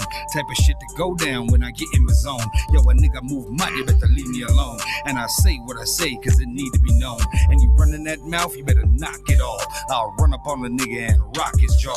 I'll whoop that ass until the cops are called and leave a nigga face looking like pasta sauce. Man, a bad man in this bumper class. Them see me on the road, I run go cross. Don't see police, I run go talk. Any man will do that, them tongue go lost. We gon' get dunce on the track and put some bounce in it. Let me get crunk in the back and smoke an ounce in it. Put me on a beat and just let me I fucks with your verse, bro. I don't know. Air, twist them up if you down with it. We gon' get dunce on the track and put some bounce in it. Let me get crunk in the back and smoke an ounce in it. Put me on a beat and just let me fuck around with it. Fingers in the air, twist them up if you down with it. Come on. Pull up to the club, what it's gonna be? Feeling like Park, all eyes on me. Hitting with a grin and I'm in like Flint. Plus I'm trying to leave with the Doublemint twins. One named Keisha, the other named Kim. Both bringing friends to the Holiday Inn. Just to get to heaven, they gon' raise a little sin. Let the bitch drown if the bitch can't swim. H-A-Z-E, flow so deadly. Shorty looking nice, but she act too friendly. Looking for a real nigga, bitch, don't tempt me. I'ma squeeze the trigger till that bitch on empty. Yeah, shoot up the club like Shine and roll out like Optimus Prime. I only hit one time, I'm too fast to stop on a dime. Real nigga, gon' get dunce on the track and put some bounce in it. Let me get crunk in the back and smoke an ounce in it. Put me on a beat and just let me fuck around with it. Fingers in the air, twist them up if you down with it. We gon' get dunce on the track and put some bounce in it. Let me get crunk in the back and smoke an ounce in it. Put me on a beat and just let me fuck around with it. Fingers in the air, twist them up if you down with it. Come on. All right, that was Get Done. Yo, Bro, what was wrong with that? I fucks with you first. Thank you. The last part that I'm too fast but stop on a dime just wasn't hitting the way it was lazy. It was a letter to the fucking daughter. You knew you were wrapping it up there, like you could feel it when you were writing the bars. I was wrapping it up, and it was just I knew I was wrapping it up, and I dialed it in. It doesn't hit like the rest of them. But this is mic check. We're gonna stop mic check before the end though. You know what I'm saying, Mace? Yeah. Okay. I get you. Yeah. I get you. But this is mic check. And yo, dead ass, this motherfucking episode did not turn into a listening session. I do apologize. In the head. Like these niggas is like, okay, for real? Like we listen to another one, these niggas? Yeah, nigga. Yo. From here on in, we ain't apologizing for your girl's online actions. Nope. We didn't tell nobody to double tap on our shit. We didn't tell her to slide in our DMs. We just do what we do so naturally she flock over to us, you lame son of a bitch. Baby girl, hey, bring that right back. This thing, I don't think that pussy need a mic check. I see you scoping on the nigga from far. We ain't gotta take it home, we gon' fuck in my car. Baby girl, hey, bring that right back. This thing, I don't think that pussy need a mic check. I see you scoping on the nigga from far. We ain't gotta take it home, we gon' fuck in my car. Look here, baby girl, pop that pussy for a real nigga. Now you got me leaning till I start to spill liquor. I beat it every day, weeknights and weekends. I put that work in and get you wetter than the deep end. You know I make it sloppy. I make you call me poppy, sit down on it like a bicycle when you ride the cocky. Me know I make you happy, deep grind and deep fuck. So I'ma lay you on your back, just kick your feet up and have you flipping out right before I dick you down. And now I got that pussy soaking wet and tripping out. And have you getting loud, moaning till you out of breath. I pump that coochie till you sweat the weave up out your head. I'm about to break your sack, fuck it. I'll break your back, you already give me the pum pum. You can't come take it back. You don't want to come and done give you good hood. I deal with it just like a real man should hood. Baby girl, hey, bring that right back. This thing, I don't think that pussy need a mic check. I see you scoping on the nigga from far. We ain't gotta take it home, we gon' fuck in my car.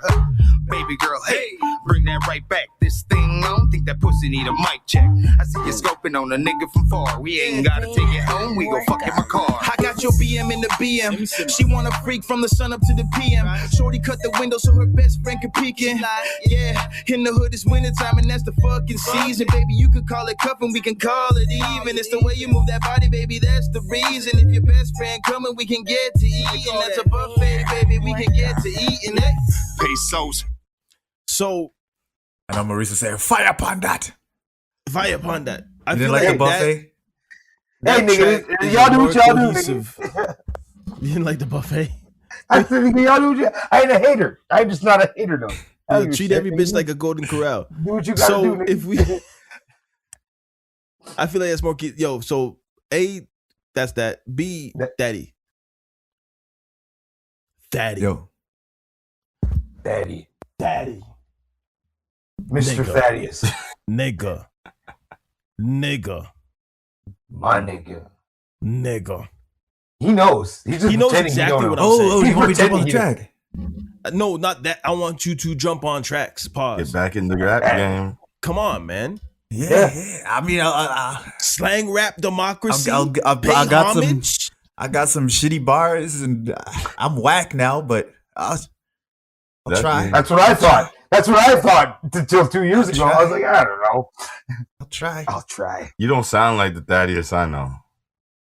You get he's full of 2 shit. minutes in the penalty box. Because he's full of shit. You're putting this nigga in the penalty box for 2 minutes right now. We might still be able to hear him. I don't know. Talking about, I'll try. I got whack bars. I'll try. Because I used to feel like I was good, and then I'm not what I used to be. I feel like. Ask him how many times me and Daddy have tracks together, and these tracks are classics. How many times he's come through? Let's do the track, and I write my shit. He spits his shit, and I'm like, okay, I'll be right back. You know what I'm saying? Like, let me just do this again. Like, get out of here. Yeah, you won't have to do that no more. Oh my god! I'll be the one to be like, oh shit. This isn't Daddy. Yeah, I don't know. Who is this guy? Who is this guy? No. He got domesticated. Have you shown anybody slang rap democracy? The title of has anybody seen any of the shit that we've done? Yeah, like, yeah. Definitely catches her to everything. Probably. Hopefully. How's he doing? He's chilling. There you go. Yeah. Yeah, if everyone is, because I think I only have it like on my computer. We never put it out, so you got to be at my house to hear it. Or your house. It's in my secret bunker. It was your track, right? It was just a track. I haven't put it out on anything yet. But where did we record it with? At Chapter. Yo, somebody want to play the track? Yeah, I'm looking for it right now. That's why we keep it on top. Okay. That's why we just podding right now. So just making sure we keep the podding going. I don't even really remember it. I'm thinking that I couldn't tell you like one bar. I couldn't tell you. I don't. Bro, I'm telling you right now. Thaddeus, remember "Can't Leave Rap Alone"? The game needs me. Yeah. Yeah. Oh shit. That's it. I'm thinking Amazing Cross J Thaddeus would go crazy. For real. Yeah. Oh, yeah. It would go crazy. I gotta get back. Hey, shit. Maybe yes, I'm gonna try tonight. Actually. No, I was in wrestling. I wasn't gonna rap no more. I was in wrestling until Robbie fucking from the show last night. Until Robbie showed up at a wrestling show and was bringing Eternal from Wu-Tang. And he's like, I need a headline opener, bro, and it's gotta be you. I'm like, nigga, I don't even rap no more. I'm a referee. I'm doing my thing. Like, you know what I mean? He's like, no, I need you. And I'm like, So I just did it. The bug bit me again, bro. Yeah. And now just look at me. Look at us. Yeah, all of us, nigga. That shit last on Thursday again. I want to thank you publicly again. Because that shit was, that shit meant a lot. That was like I said, everybody's face on that flyer was from this province. Word. No stars brought those people out. That was just us. Yeah. You know what I mean? That was good times, man. It was dope. Yeah, it's dope. Why can't I find this shit? Because you're horrible at looking for stuff. Yo, I'm on the fucking drive right now. How come I can't find any of the fucking any music? See? Any music. It's not just yours. He's horrible at looking for things. I got it somewhere. Keep going. Keep talking. Y'all can pause it out. Even Mason's like, nigga, don't you have my music? He can't even find his own. You want him to have your music. Right? Shut the fuck up. Y'all keep podding. Y'all keep talking. We podding. I don't give a fuck. Is there anything Will Hayes is horrible at looking for? Not bitches. No, woo. Shit. No, it's all good though. But yeah, no, like Thursday was dope. I want to do something like that twice a year, maybe winter one and the summer one, and just like fucking kick off the 2 seasons. So yeah, stay tuned, people. All y'all listening. Bring out the Yellow Tape Music finna do something. Yeah, I found one song. Here's this song's called "Pay Homage." While Pay Homage is playing, Pay Homage is produced by Will Hayes, of course. It's produced by Will Hayes, Jay Thaddeus, Will Hayes. Let's do this, motherfucker. Will Hayes? Never heard of her.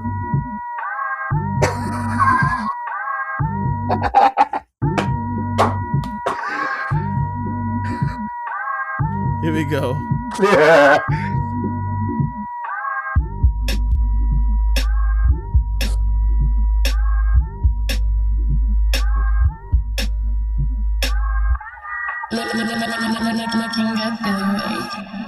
Funny how a bad bitch can give you good pussy. I ain't a killer, but don't push me.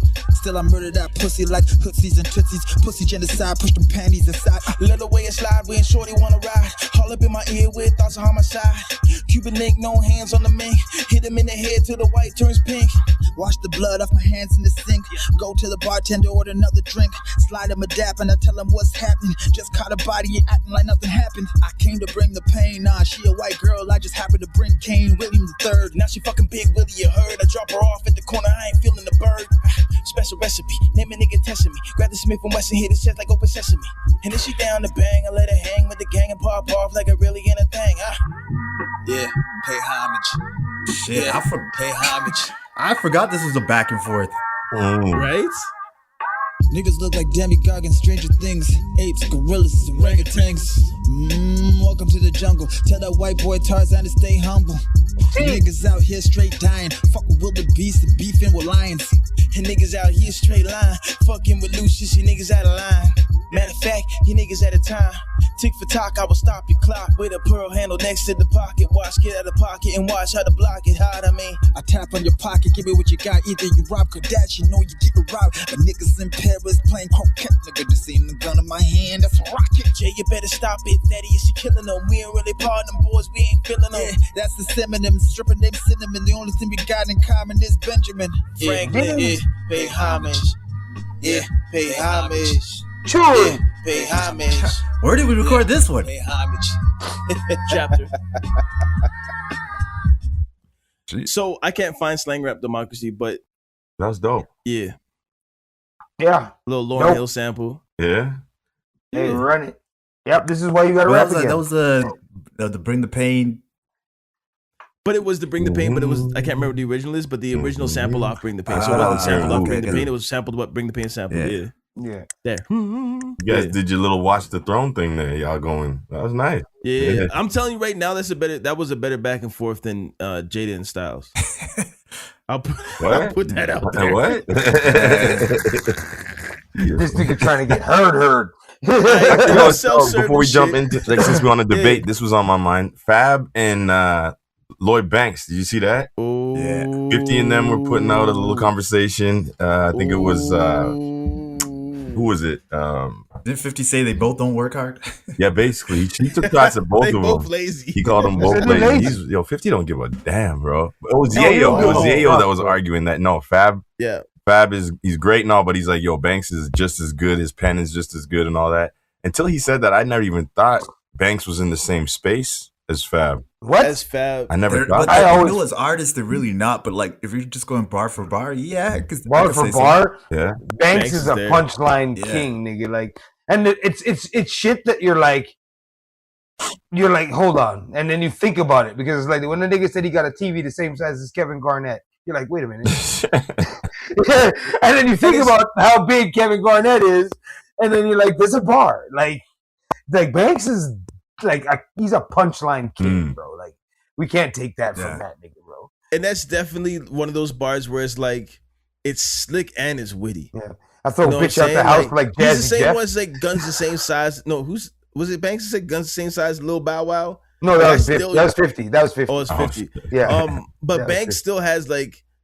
Even with the mixtape Banks, you know what I'm saying? Like the I Smell Pussy and the motherfucking insanity, bro. Fatty Girl and shit like that. Yo, Banks is always his Rotten Apple 1 and 2, dope. Yeah.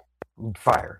But you never think that because Fabulous, I think Fabulous main hits wise commercially, I should say. Commercially was more better commercial music. Got out there more commercially, even though I think Banks sold more because in the first run because G Unit and everything like that. For affiliation. But when we look at Fabulous, we look at Fabulous as a B. Like you look at if you look at hip hop artists as tiers, like A, B, C, and D, and AAA, and blah blah blah. Yeah. Fabulous, we look at as like me personally, like a B tier. Like he's almost there. Yeah, but he's a B tier. I swear, but I swear he had a moment where he was like a lower A. Yeah. When he was dropping like all the features of Superman and shit like that. I don't think Banks has ever been in the A conversation. All the way up to Loso's way. You know what I'm saying? Yeah. But it was like he was on the cusp. Yeah. It's like, you know, when you've been drinking and you're with your girl and I was almost there. So all the men listening, every nigga knew what I was talking about. All the men listening right now is like, yo. All the girls are like, yo. But y'all niggas know what I'm talking about. So, but it was a good run. It was a good run. It was a good run. Like she tired, so we. You know what I'm saying? She gonna talk about this. She got hers. So the fans got theirs, but does. And this is going to be a hot take. Does saying who's gonna win in the verses or whatever it is, Fab or Lloyd Banks, does throwing Lloyd Banks against Fab diminish Fab's notoriety in that state? No. But I do think it ups. No, I think it bring him down. But I don't think it raises Banks' stock. Banks won't have a chance if you don't tap into G Unit. Yeah. Right. So he'll need all that G Unit catalog and all that to have that battle. But with that catalog, I think it's a fair. It doesn't diminish Fabulous's status at all. It's like me saying yesterday. Remember, and you looked at me when I said Ja Rule made better music than 50. That was gross. Yeah, that's pretty. But when you when I say the 2 hours and 45-minute mark, he give us another hour. He made it better, radio friendlier, better. Like when I say better music than 50, it was more palatable to the masses. That's what people took Ja Rule on mainstream radio more than they would take. Because 50 is just a street nigga. Well, I think Ja had a longer radio-friendly run. Thank you. Then when I say that, it's not like. It's not trying to diminish anybody's either one. No, okay, but I mean, the word "better" already automatically does that. Right. But I don't know. It's just a weird perspective. I can't take you seriously with them 2 green dots on your chest like a nigga from Dune. Like if we could just figure out a way, we got him. Nigga, if we could figure out a way we don't look bionic. I'm gonna put him right here. Oh goddamn! Oh, they both work. That's no, but I feel you. So, but I think I misworded my question. I feel okay. Does using Lloyd Banks as Fabulous's version of verses diminish Lloyd Banks? Should someone higher than Banks be Fabulous's verses? That's like saying who would you think? Instead of saying Pepsi versus Coke, it's like saying Pepsi which one's the better RC. soda? Yeah, Pepsi versus RC Cola. It's like, well, if now that they're in the comparable, that brings the higher up way down to compare to that. You're comparing the imitation. No, really, the way I see you already know. And Banks. You already know Pepsi's good. Now you're just saying, hey, is there a possibility that the RC Cola could catch up to the Pepsi? You're not thinking that Pepsi's actually tastes bad. You're like, you're saying does having that possibility? Sorry? Yeah, but does having that possibility take the standard down? Standard. No, I think if it's kind of like if Lloyd Banks, let's say, did beat Fab, you'd be like, oh shit, I didn't realize Lloyd Banks was that good. You're not. I got a question. So Lloyd Banks bringing Lloyd up. Yeah, but you're not going to think Fab's not that good. You're just going to be like, I got a question. Yeah. If Michael Jackson, no. If it rides into it, if Michael Jackson was alive, would you put him in a versus against Chris Brown? And does that diminish Michael Jackson or does it elevate Chris Brown? Chris Brown now? Either I don't give a fuck. Yeah. That's a good question. That's a good question. Think about it. Like what we're saying, the way you asked the question. That's the same thing. Does it bring one up or does it bring one down? There's 2 sides to the spectrum. It depends on where the fans lean. I think that brings that brings Brown. Some fans are gonna say, "Yo, that's disrespectful to Fab. Fab's way bigger than that." And then there's Banks fans are gonna be like, "What do you mean? Banks can hold that? Blah blah blah blah blah." Like So I guess that you're right. That might depend on the fan, and it might, but it Prince might depend Michael. on the. No one will argue that. It might depend on the current situation of that artist, because if he was like Michael Jackson, Thriller, Chris Brown, you'd be like, yo, like what? Not even bringing Chris Brown down there.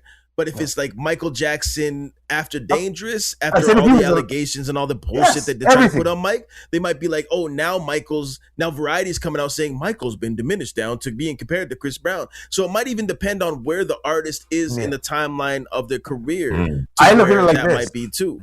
And that's what I feel like it might be a downgrade to Fabulous, because I might be looking at Lloyd Banks' career now as a lesser fruit than what Fabulous is right now. And I might be looking at it wrong, because at the same time, Banks has never been where he's supposed to be in hip hop itself. Yeah, and I think G-Unit was, when he was with G-Unit, was an addition, enhancement to his career. Yeah.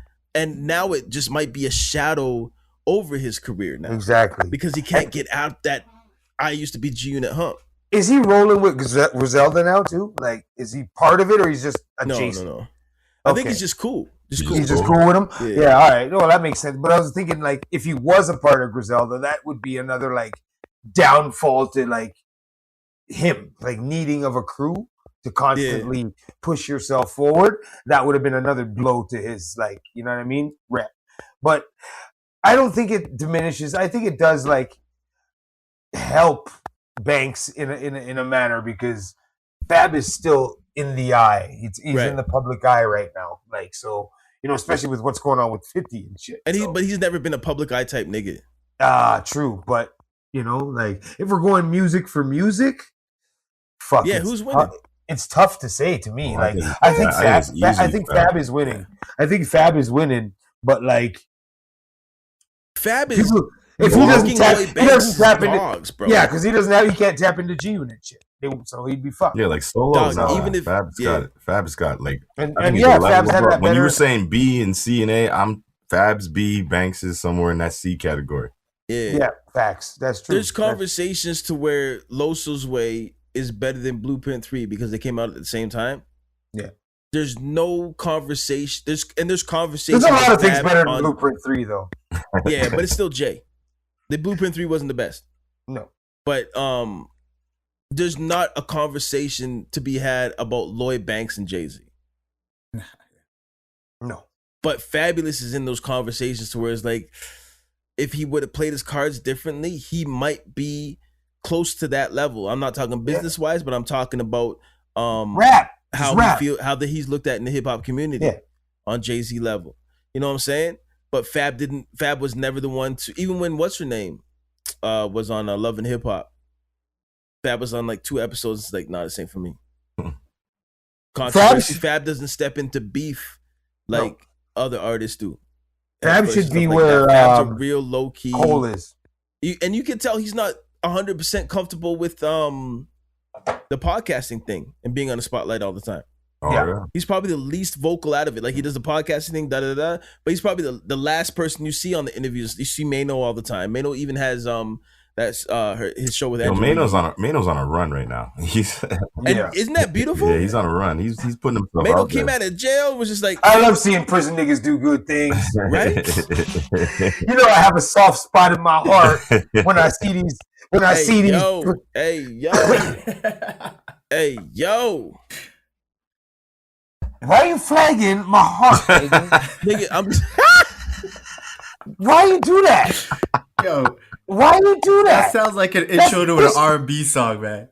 That's disrespectful. My heart. That's disrespectful, bro. Listen, I'm gonna tell you right now, we haven't had a pause in 2 hours and 50 minutes, bro. Shit. I paused a couple earlier. Oh, you did? Okay, because I feel like we're not living too. You're close. You're close to that. You're close. It was about 2 hours and 40 minutes. Yeah, I'm not living up to our brand. 10 minutes in, I paused. Why are you flagging my heart? That's the name of the episode. Why are you flagging my heart? I like that one. You flagged my heart, bro. And it was a disrespectful ass blue I'm flag. gonna use that shit. Yo, I'm whispering because she might be home. I'm gonna use that shit with Shorty. And I think y'all should too. No. Like, every time a nigga want to do something, like you want to hang out with the boys, or you just want to watch the game, or she on like, yo, babe, why you flagging my heart? For real. Flag on the play. Flag on the play, man. And he did on some Like- Ralph Tresvant shit. Like, Fuck. you need a man. With, This like, is the called. sensitivity. That's intentional grounding. Yeah, that was good. Why you I'm flying just, hard? I'm just trying to go have some beers, nigga. This is intentional Yo, grounding. repeat first down from the spot of the foul. Yeah, Like, like, it's yo. wild. So Mason, you say Fab. Daddy, you said Fab. EJ, you say It's a Fab. Fab. Yeah, 100%. It's definitely Fab. So why is it only a debate because Yayo's Yayo? I think they just want to see the niggas rap against each other. It has nothing to do with the music. I don't think it has anything to do with who's gonna. I just think they want to see them go bar for bar, and I think that's what it would turn into. Their verses would end up being, "Yo, shut that shit off. Just give me beats, and we'll just Jada kiss each other for another fucking hour." Hey yo, another Now one. that needs to be paused. Hey yo, Pause. You should, Hey, you should yo. have dashed Because two of- flags for that. Pause. Wild. Jada kissed That's the each nigga other. they- Oh, what are your That was eyes? egregious. For an hour. This nigga added for an hour. Yeah. we will locks them niggas for an hour. Bro, Jada really Jada needed, kiss each Jada- other. Bro, Yeah. Jada Wow. really needed to change his Yo, name though. knock I was yourself out. always worried what the fuck is a Jada kiss. That's wild. I was like, nigga, where did you get your name? Ask Anthony. Yeah, When I first heard Jada kiss, Yeah, bro, ask, when I ask, New first York, heard Jada, ask New York Mayor Mom Donnie, who still calls him Jay to the mwah. Jay Like, to ain't the nobody mwah. in the world call him that shit. never. Jada said it in 4 tracks and was like, you know what? Yeah, I was don't like, think nah. I don't think I should be doing that no more. Yo, He's I just think Jada who kiss would each other be for an who hour. would be a good like battle for a Fab? If we don't feel like Banks is necessarily the one, who do we got? Who would you music-wise, like or- to see battle Fab? Hey, did Jadakiss and Fab do a versus? They did one. They They did. did a verse. They were one of the Oh, they first. did. They did. They were in one of the pandemic verses. Yeah. One of them, because that's how the verses started, and I think that was dope. Because now it's You know who I want to see? Who would you like? Let's hear this one. Jada Kiss and Exhibit. yeah, why Oh, not? so you totally skipped the whole Fab question, huh? Or sorry, my bad. I'm No, playing. I just did thought you were not. gonna actually. You're like, you know what I want to see? I thought you were gonna say Fab and No, it is, dog. I've been drinking. It's yo. Thank you for keeping me honest, It's because I all would have ran with that shit. Like that's my thought. I want to see Fabulous and Exhibit Okay, Fab and Exhibit. Okay. What the because fuck? Exhibit seemed When you said Jadakiss, I thought Exactly. you were gonna be like, okay, because they have raspy voices, but nah. But other than that, so Fab and Exhibit. So Exhibit was on the cusp, Almost getting there. almost to the be like where he was like superstar. You had the Pimp My Ride. You Yeah, had man. the almost classic albums. Exhibit was in the movies and stuff. Fab wasn't in movies and stuff like that, but they were almost there. But it seems like they could have got there, but for whatever reason, just didn't get over that plateau. That could work. I think Exhibit's not getting over the plateau is a lot more documented. Like you can kind of pinpoint and see why a lot of the Pimp My Ride really got old quick. And oversaturated him in the market to where I feel like motherfuckers may have gotten tired of seeing his face. Not to mention it was mostly bullshit. And then not much happened. I mean, he put out some dope shit, but not much happened after he had that co-sign in a bunch of Dr. Dre shit, and he refused to, not refused, but decided not to sign with Aftermath. Yeah. And Dre. But I feel like lyrically, Exhibit and Fab could go back and forth like it's nobody's business. Oh, 100. I feel 100. like Exhibit has some mainstream crossover tracks and albums, just like Fab does, that hit everybody in the clubs and shit like that. And I feel like they might be the underdogs or the Robins of their respected coast. yeah. But I think their music's just way too different to really. I don't know. I think that's where would you hold the differences of their verses music, like the that? juxtaposition, like the East Coast versus West yeah, Coast, that's not part beef of type. it. I think that'd be the cool part. Like, of it. did 'Cause I know it's Snoop and different, yeah. was it Snoop and DMX? Yeah, they did one. Pandemic. That one. was weird. See, though. and that's did what- one? DMX Yeah. is weird. Yeah, they did a pandemic I, one. I feel like that's one. almost what One. Jada or Fab and See what I'm saying? Fab and Exhibit. Exhibit would be like. Right. Yeah. Who would y'all see against Fab? Who would y'all like to see? I wouldn't mind Joel Santana. Against Fab? What, dog? Joel's? Just because they're kind of around the same time frame, and they both, got some punchlines. I feel like that was a quick, and they got some good commercial success, both of them. Yeah. You want Joel? I'm just trying to think of someone that's in Fab's like clap. But Joel's fall is wild. It is, but I felt like Joel's was on a cusp better than Fab almost.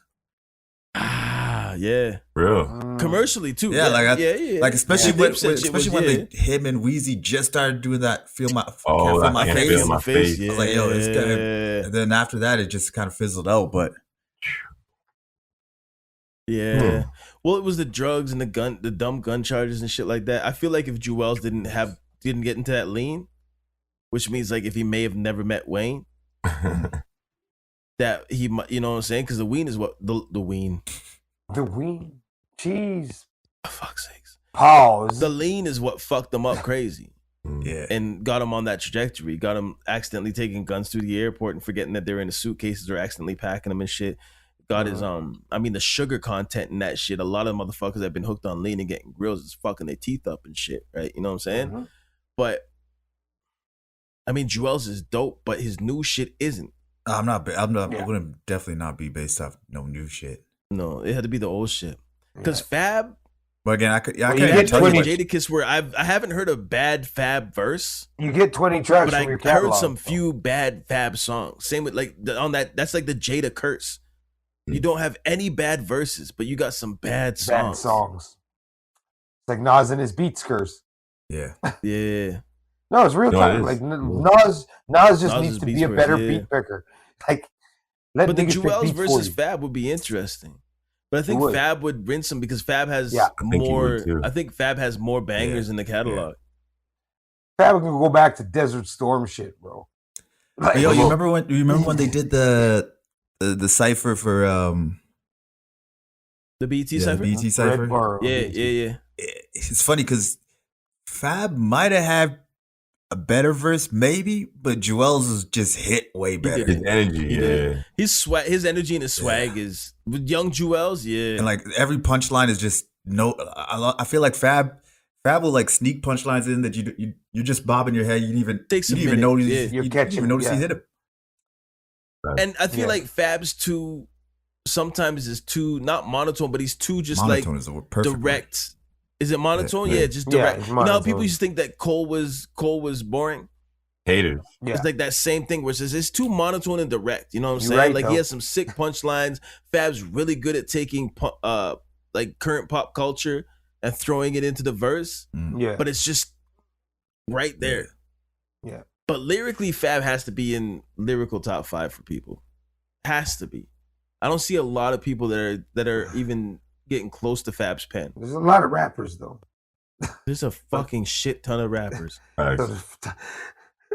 You know what I was thinking yesterday? And EJ, I want to get your opinion and Mason's opinion on like who against Fab after this. But when we were doing that show yesterday, I was watching all these young cats doing their shit. I'm like, is there really that many people now born with musical talent? Like, is it just the amount of people that can make music oversaturating music now?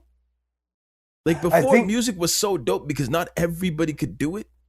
Yeah. And now everybody's doing it, and I think it's bored of it. Yes, because they're getting help. It's because they're getting help. Now it's like, oh, you want to be a rapper? Here, Chat GPT, write me a rap about this. Boom, and they just pick that apart, start rewriting it, and putting their own little swag into it. Hey, blah, blah, blah. Make me a beat that sounds like this.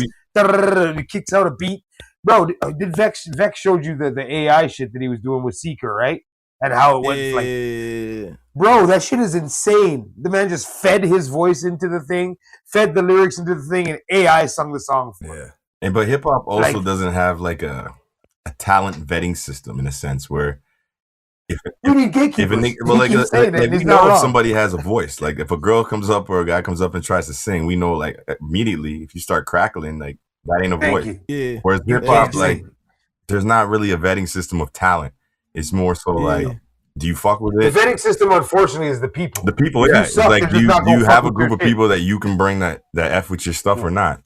Yeah. Whereas, you know, Exactly. like, But you have to sound like objectively horrible in rap to be like, To yeah, be a bad you rapper. you are, There like, is your no sound is garbage. There's no objective like that doesn't there's no exist. bar. Like That's you're the saying, in problem. singing, you could be like, yo, I can't hold a note. There's a high bar, but there's no low literally bar. there's some You know sort of what a I'm saying? floor in singing where there's a vetting system where you just know Yeah. universally, like, that person just can't, It ain't happening. doesn't qualify. Yeah. Yeah. You ain't cutting it. Yeah. EJ, who you got against Fab? Man, I've been Who thinking you like about that to this see whole against Fab? damn time, and I don't even know still. I'm thinking, I thought of Rose. He Right. Ross Fab? Okay. I thought Ross and Fab might be a good one. Or I was also thinking Ludacris when you were talking about punchlines, because they're Oh, opposite. shit, Like, yeah, one okay, punches it yeah. in, like you guys said, monotone, and then one's like all about punching it in. But in terms of the music and their run and all that, I think they have a similar That's a good one. comparable career. Yeah. So yeah, probably go with Luda. I think that'd be a good one to watch. Murder. Mine's South too, and it's gonna sound weird, but I think it'll be a lot closer than people think, and that's Tip. Okay. T.I. Yeah, no, T.I.'s fire. T.I. and think- Fabulous. Yeah, I think it should be Tip I like that. because Shit. like you said, Fabulous was almost there. So Tip was almost. He was that nigga in the South, Yeah. and he was almost that nigga everywhere. Yeah. Almost that Bragging nigga Like Us everywhere. was So, a big record. bro, you know what I Bragging mean? Like Live your Us. life. Live your life was Down, huge. Top Down Low was Yep. featured. Top I think Back. Top Back, thank you. What took him Yeah. out of it was the gun charges. Because Yes. Top Back was picked up by Chevy, remember? Yeah. And then as soon as he Bro. got them gun charges, like it was all over all the Chevy commercials. I'm talking Yeah, Chevy my- commercials in white yeah. America. Yeah, I like my, and my down top. low, down low. Din, din, din, din. That shit was hard. But then he got them charges and Chevy took him Still out. on Yeah. heavy rotation. Still on I heavy think rotation. that's an amazing idea. It is. Yeah. But Because I it's want to got see it. Tip and Ludacris Of course. because they had Of that course. beef, remember? Yeah, that's something. Yeah. And Who's then the king Tip of and the Ludacris South? on the verses. I And think then Bankhead and Ludacris had College that Park Pepsi has beef. controversy that kind of took him away, but he kind of overcame that shit. Tip I and think- Ludacris would be the illest fucking verses. I think that would be the greatest verses of all time. Luda's like one of I those think- rappers that I respect his game, but I don't really fuck with his music. I don't go back to a lot of Luda's tracks. Like if I'm just me by myself, I honestly don't really bust a lot of Luda at all. Pause. Real talk though, bro. That just reminds me. The funniest Luda story is when Luda went to Jamaica, and Elephant Man pulled him aside and says, "Yo, my Luda, yo, no matter what happens, don't sing I want to lick you from your head to your toes." He's like, do whatever you want, move, pitch, Southern hospitality, but don't be singing I want to lick you from your head to your toes out of here. That's He hilarious. did it, then but yeah, that's just. But yo, real talk, Luda'd be dope. I like Luda was one of those rappers that you were like, yo, this motherfucker is really good. Yeah. But you didn't really. Yo, you like, want to hear a dope? Go check I out like- Theater of the Mind. I mean, Theater of the that- Mind. that- Yo. that was the Bro. Ludacris album when I was like, I realized that You're like, he what could the actually fuck? really, really rap, and it wasn't Rap, just rap. What's that one with him and Wayne?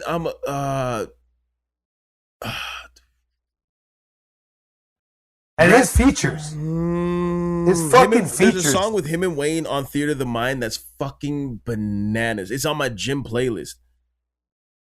Can't remember. All right. I'm gonna look Rap this up. icon, rap something. I remember from the intro, I was hooked. I was like, yo, this Yo, Theater of the Mind is fucking dope. Dope. He has a dope ass album, man. That's one of his most underrated albums. It was coming near the end of his run, no?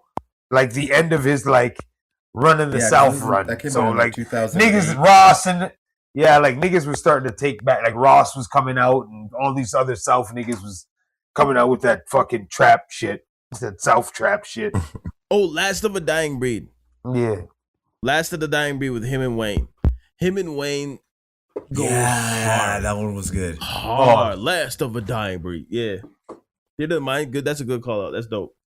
Yeah, he had a song Check on there that with he had that song with Jay-Z and Nas. Yep. Luda been doing it. Luda's one of those top 5, but for whatever reason he doesn't get mentioned. I think Luda might be one of the most underrated rappers of our generation. 100%. He's one of them. For whatever reason. I wouldn't say he's underrated because he to. was massive at one point though. Like, yeah, he was. I don't feel like he underachieved. Like, I don't feel like he underachieved, but I feel like he's underrated because we don't go back. You don't go back to him. Yeah. In the list of MCs, like in the list of like MCs, like he made great music and he made it huge, but like MCs looking at him as an MC, they don't really throw him up there. Because a lot of motherfuckers that we love still have like had their run. Like and even Jay-Z to this day, Jay-Z ain't the top of the run and stuff like that. But a lot of motherfuckers that had that run, we still go back to as far as like, yo, top 5, who's your greatest, who's your dopest, right? And sometimes it's like Luda is like the side conversation. For sure. Yeah. But I think it's very. I think it might be because it was so gimmicky that it overshadowed like the actual like art and skill. He had that comical shit on it. Like he was really, you know, but what? Busta Rhymes did that, and he doesn't have that stigma. Yeah, he did for a bit. He did for a bit, though. True. People thought Busta Red kind of does too. People thought Busta was all screaming and big hats. Yeah. Because Red leans into it though. He's like, I'm gonna just talk stupid shit and just put bars behind it. And then that's just what Red is. Like Superman Lover is fucking ridiculous. The whole series.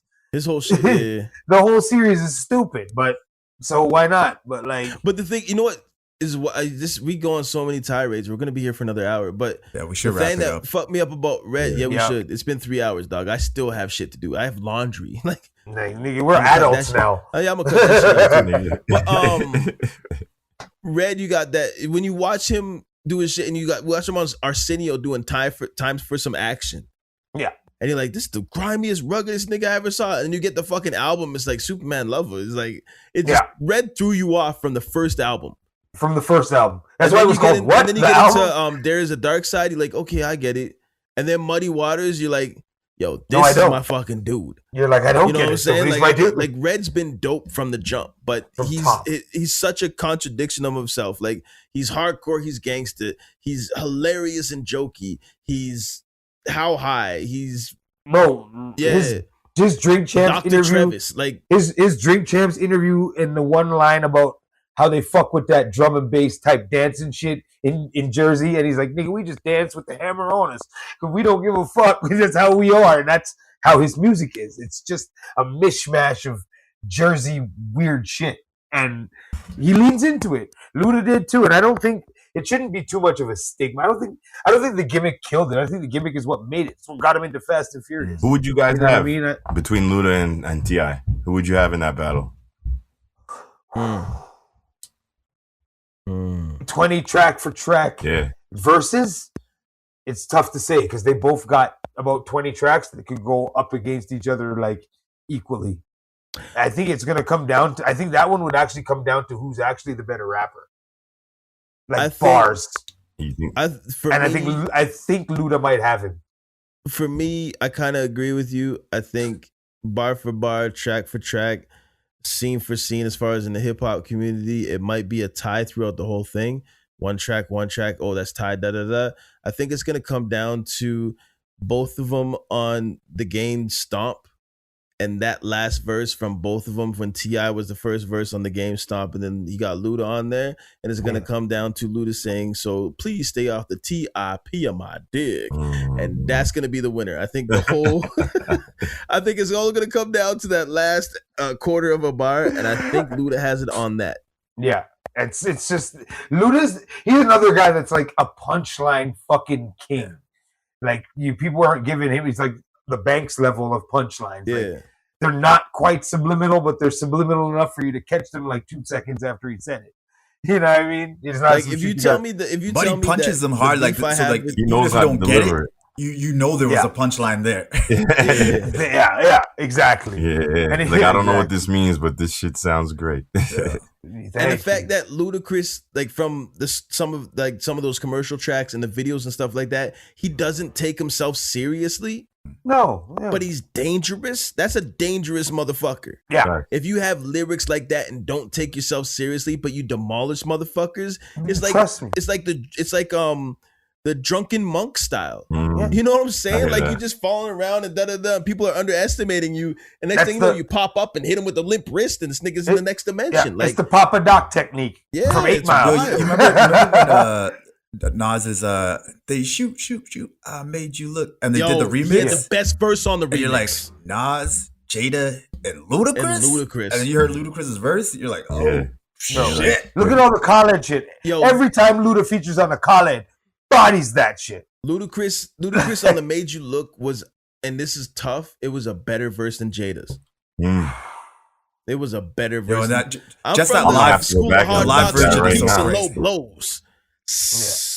You ever see like the live video foot? Oh yeah, when they're on and there's like a stage? million niggas, and he walks out with his. He just hands off his Ciroc and let's go. Like, I'm from the school of hard knocks, sneak peeks and low blows with kitchen and X's mark O's. Like the shit. Kitchens mark spots and X's marks O's. You know what though? You know I'm gonna check what? that This is shit how we're out. gonna play it out. Yo, listen, motherfuckers, tell them where they can find you. We playing this shit out. And actually, album of the day is J. Cole's Blizzard birthday Blizzard 2026. Blizzard. Yes. I give it a 17 out of 10. Anybody else got a review for that? I haven't completed it because you always give me albums late, nigga. So I'm gonna say, Nigga, I gave you that album a week and a half ago. It's 4 fucking tracks. Dog, I gave it to you. Yeah, and 4 tracks. I gave it to you a week and a half ago. You hit play and you just hang out for a minute and you the listen to the whole album. Sorry. No, the 4-track one. No. Okay, no. That shit's dope. I'm gonna give it. Fuck. 7.5. This nigga said, you give it to me too late. Pause. And he's like, oh no, wait, that's the one you gave me a week and a half ago. After calling me all types of liars and shit. All out his name. So you gave it 7.5? Yeah. Daddy, did you listen to it? Yeah. Is that the one that's like 11 minutes? Yeah. Yeah. That's just I you heard, like, got to go on YouTube or you got to go on his website. Because I was trying to find it on Spotify. I couldn't find it. Then I saw something on YouTube and it was 11 minutes. I'm like, okay, this ain't it. This ain't an album. But I didn't realize it's that short. So Yeah, it's on YouTube. But the cool thing about it is like you can go to his site and pay whatever you want and buy it. Oh, okay. Nice. Mm-hmm. Yeah. Let them know where they can find you. Google me, baby. Oh shit. All right. Well, you know you can find me Facebook, Mason Cross. Spell it with an X, nigga. Don't fuck it up. You can find me on Instagram at MasonCross82. Spell it with an X, nigga. Don't fuck it up. You can also Google me at Mason Cross. Fucking spell it with an X and don't fuck it up. Holla at your boy. EJ, where you at? You can find, oh shit, you can't even see me actually. Yo. My whole fucking Yeah, I thought this nigga opened up his window. no, the sun. Hold on, I'm give trying 2 to get seconds. the Go sun for in long here, time. man. It got dark. It's weird. You got the Harvey Dent going on, right? Yeah, no, you can't find me. So shit. No, you can find me on on Facebook. You can find me on Instagram at Sojash Sports. You can find me on Instagram at Bloodline Bets. Also on Twitter at Bloodline Bets. I'll at your boy. We're out here putting out picks. I told you I was going to be the Seahawks and the Patriots in the Super Bowl. I hope you followed that. Made some money with that shit. So yeah, keep following and we'll keep winning. We'll keep winning. Where's our fucking gracious host? He tells us to tell people where to find him. Yeah. And now, well, shit. He went to do his laundry, my man. But we're going to sit here and talk shit about him because I know he's not wearing his headphones then. There you go. Ain't that nigga full of shit? That nigga must have needed to take a shit. Who the fuck leaves at the end of a podcast that quick? Yeah. Tells us to give out our shit. Anyways, yes. You know what I'm saying? Yes, that Will Hayes. He's such a great guy, eh? He's such a fantastic man. Hey, by the way, no, stop. Y'all dickheads. All right, so you can find me at FOOTINYAAZZ.com. Also, I am Will Hayes on all stream. You non-spilling niggas didn't catch that shit. And you can you can catch me anywhere. I am Will Hayes, HAZE. But most importantly, all the smoke pod or _ I want all the smoke on all platforms. I want all the smoke podcast on all streaming platforms. We are still trying to find a way to get out of the all the smoke podcast shadow, even though we were the first in these motherfuckers. We just got to bring celebrities on or something like that. We only have 2, maybe 3.5 athletes on this show, but thank you very much for tuning in. This has been episode 208. We got to bring on the some Smoke juice. podcast. So on behalf of EJ, Thaddeus, this nigga above me, aka Mason Cross, we gonna leave you with one of the best remixes ever fucking made. Made You Look remix. Handle your biz. Peace. I need it from the top. This is history, baby. Commissioner Steve Stout. Lenny. Godson, what up? D-Block, what up? Bravehearts, what up? Yeah. Yo, ain't nothing but trouble, God. When I kick in the door with D-Block, Bravehearts, and the double R. Don't make me let the machine off. This is methadone music that you can lean off. Made You Look, the remix with me up on it. I copped your shit, now I break weed up on it. And everything is real, I see. Like my niggas that been home, but they only got a jail ID. I help the game, it ain't helped me. I'm top 5 dead or alive, and that's just on one LP. And I still buzz. They feel cuz they know the flow's ill, just like Will was. I'm just trying to make sure that my son's wealthy. Out of shape, but I make sure that my gun's healthy. I'm an 8, you can't stand Kiss. Coming through the hood in the Aston Van, push the color of dandruff. Instead we jumped them, I just let the gun snuff them. Copy the turbo soon as they uncuff them. This goes out to all of your mans. Why put you in a verse when I can put you in a corner van? D-Block. They shooting. Made You Look. You a slave to a page.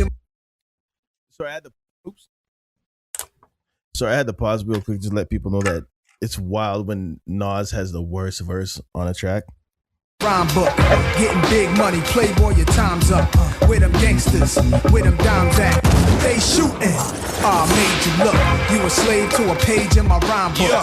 Getting big money, playboy, your time's up. Where them gangsters at? Where them dimes at? I'm from the school of hard knocks, sneak peeks, and low blows. Where X's mark spots and kitchens mark O's. Where love's gon' get you and hate is gon' snitch you. And finger squeeze triggers like a sword constrictors. It's the Mr. Luda, Jada and Nas. And our bullets give you a deep tissue massage. So hear the song and dance while I make these ends. You never stood half a chance like Siamese twins. They shooting. Look in the barrel. Then he made the front page of the Miami Herald or Shot Tribune. Nozzles with solid doom. We in that A-Town journal as violent goons. You should print my information, quote my rhyme, and keep me in between these New York and LA times. I'm just a victim of society. It's Chris the Menace with more shit out on the streets than evicted tenants. Nas's verse is actually pretty. No, it was horrible. Not horrible, but it was comparatively. You can't do Thaddeus like that. Hold on, if you play right, you want? Oh, okay. You can't do Thaddeus like that. They shooting. Made You Look. You a slave to a page in my rhyme book. Getting big money, playboy, your time's up. Where them gangsters, where them dimes at? They shooting. Made You Look. You a slave to a page in my rhyme book. Getting big money, playboy, your time's up. Where them gangsters at? Where them dimes at? Jungle, Wiz, Nation. We got them scared, look. We got them scared, they running. Yo, I grasp the ratchet, the blicky, the biscuit, the burner. The heat, the toaster, the twister, you meet in your owner. The banger, the hammer, the flamers. I aim at the cannons, I can you manhandle you. You'll be famous, I cancel you. And cut, that's the end of your movie. Pretending you acting like you and your men to come shoot me. My tennis shoes Gucci, old school pea soup green. Jean Lee suit on Viva Clico champagne. Friday the 13th, my CD drop. I rhyme no more bass than Easy Rock. I'm Jason, call a PD, watch them Bravehearts, Jungle and Wiz and Nation. Ill will roster late, never bailing his face on TV or pictures, so we be them niggas. Sorry that I made you wait long, glad them fakes gone. We shooting, squeezing them triggers with Luda beside me. Me and Kiss get loonies and weed, sit the style speed. Tell him hold his head, Godson got him. We made y'all look from San Quentin to right. Yo, like the verse was fire, but like the other two were just better. I feel like Nas rushed the shit out of that verse. I don't like. You don't like it? I feel like you rushed it. We all know Will doesn't like anything. Everything is just gonna say I don't like it. Yo, I gotta listen. I think I gotta readjust my attitude on shit because I feel niggas is looking at me, asking me like the shit went down yesterday, and then niggas was coming up to me, is like, "Yo, is everything okay? Are we good? Like, is everything gonna be okay?" I'm like, "Yeah, we cool." And like every so often, something would go wrong, but like, "Yo, Kane, yo, Will, so you good? Is everything okay? You all right? You want some water?" It's like, nigga, am I a tyrant? Am I the Dame Dash of Calgary that still has his teeth? Dame Dash. You don't want Like, that. is that the image I'm portraying? Because I know I'm the grumpy old man, but have I been putting that out too much recently? Mr. Will doesn't like anything.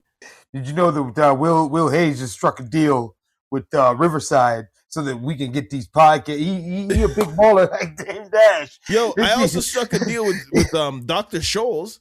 I know a motherfucker feet hurt. Walking around in my business all the time. But anyways, yo, it's a blessing. Hey, actually, I'm gonna ask you this question after the podcast. But thank you very much for tuning in. I appreciate it.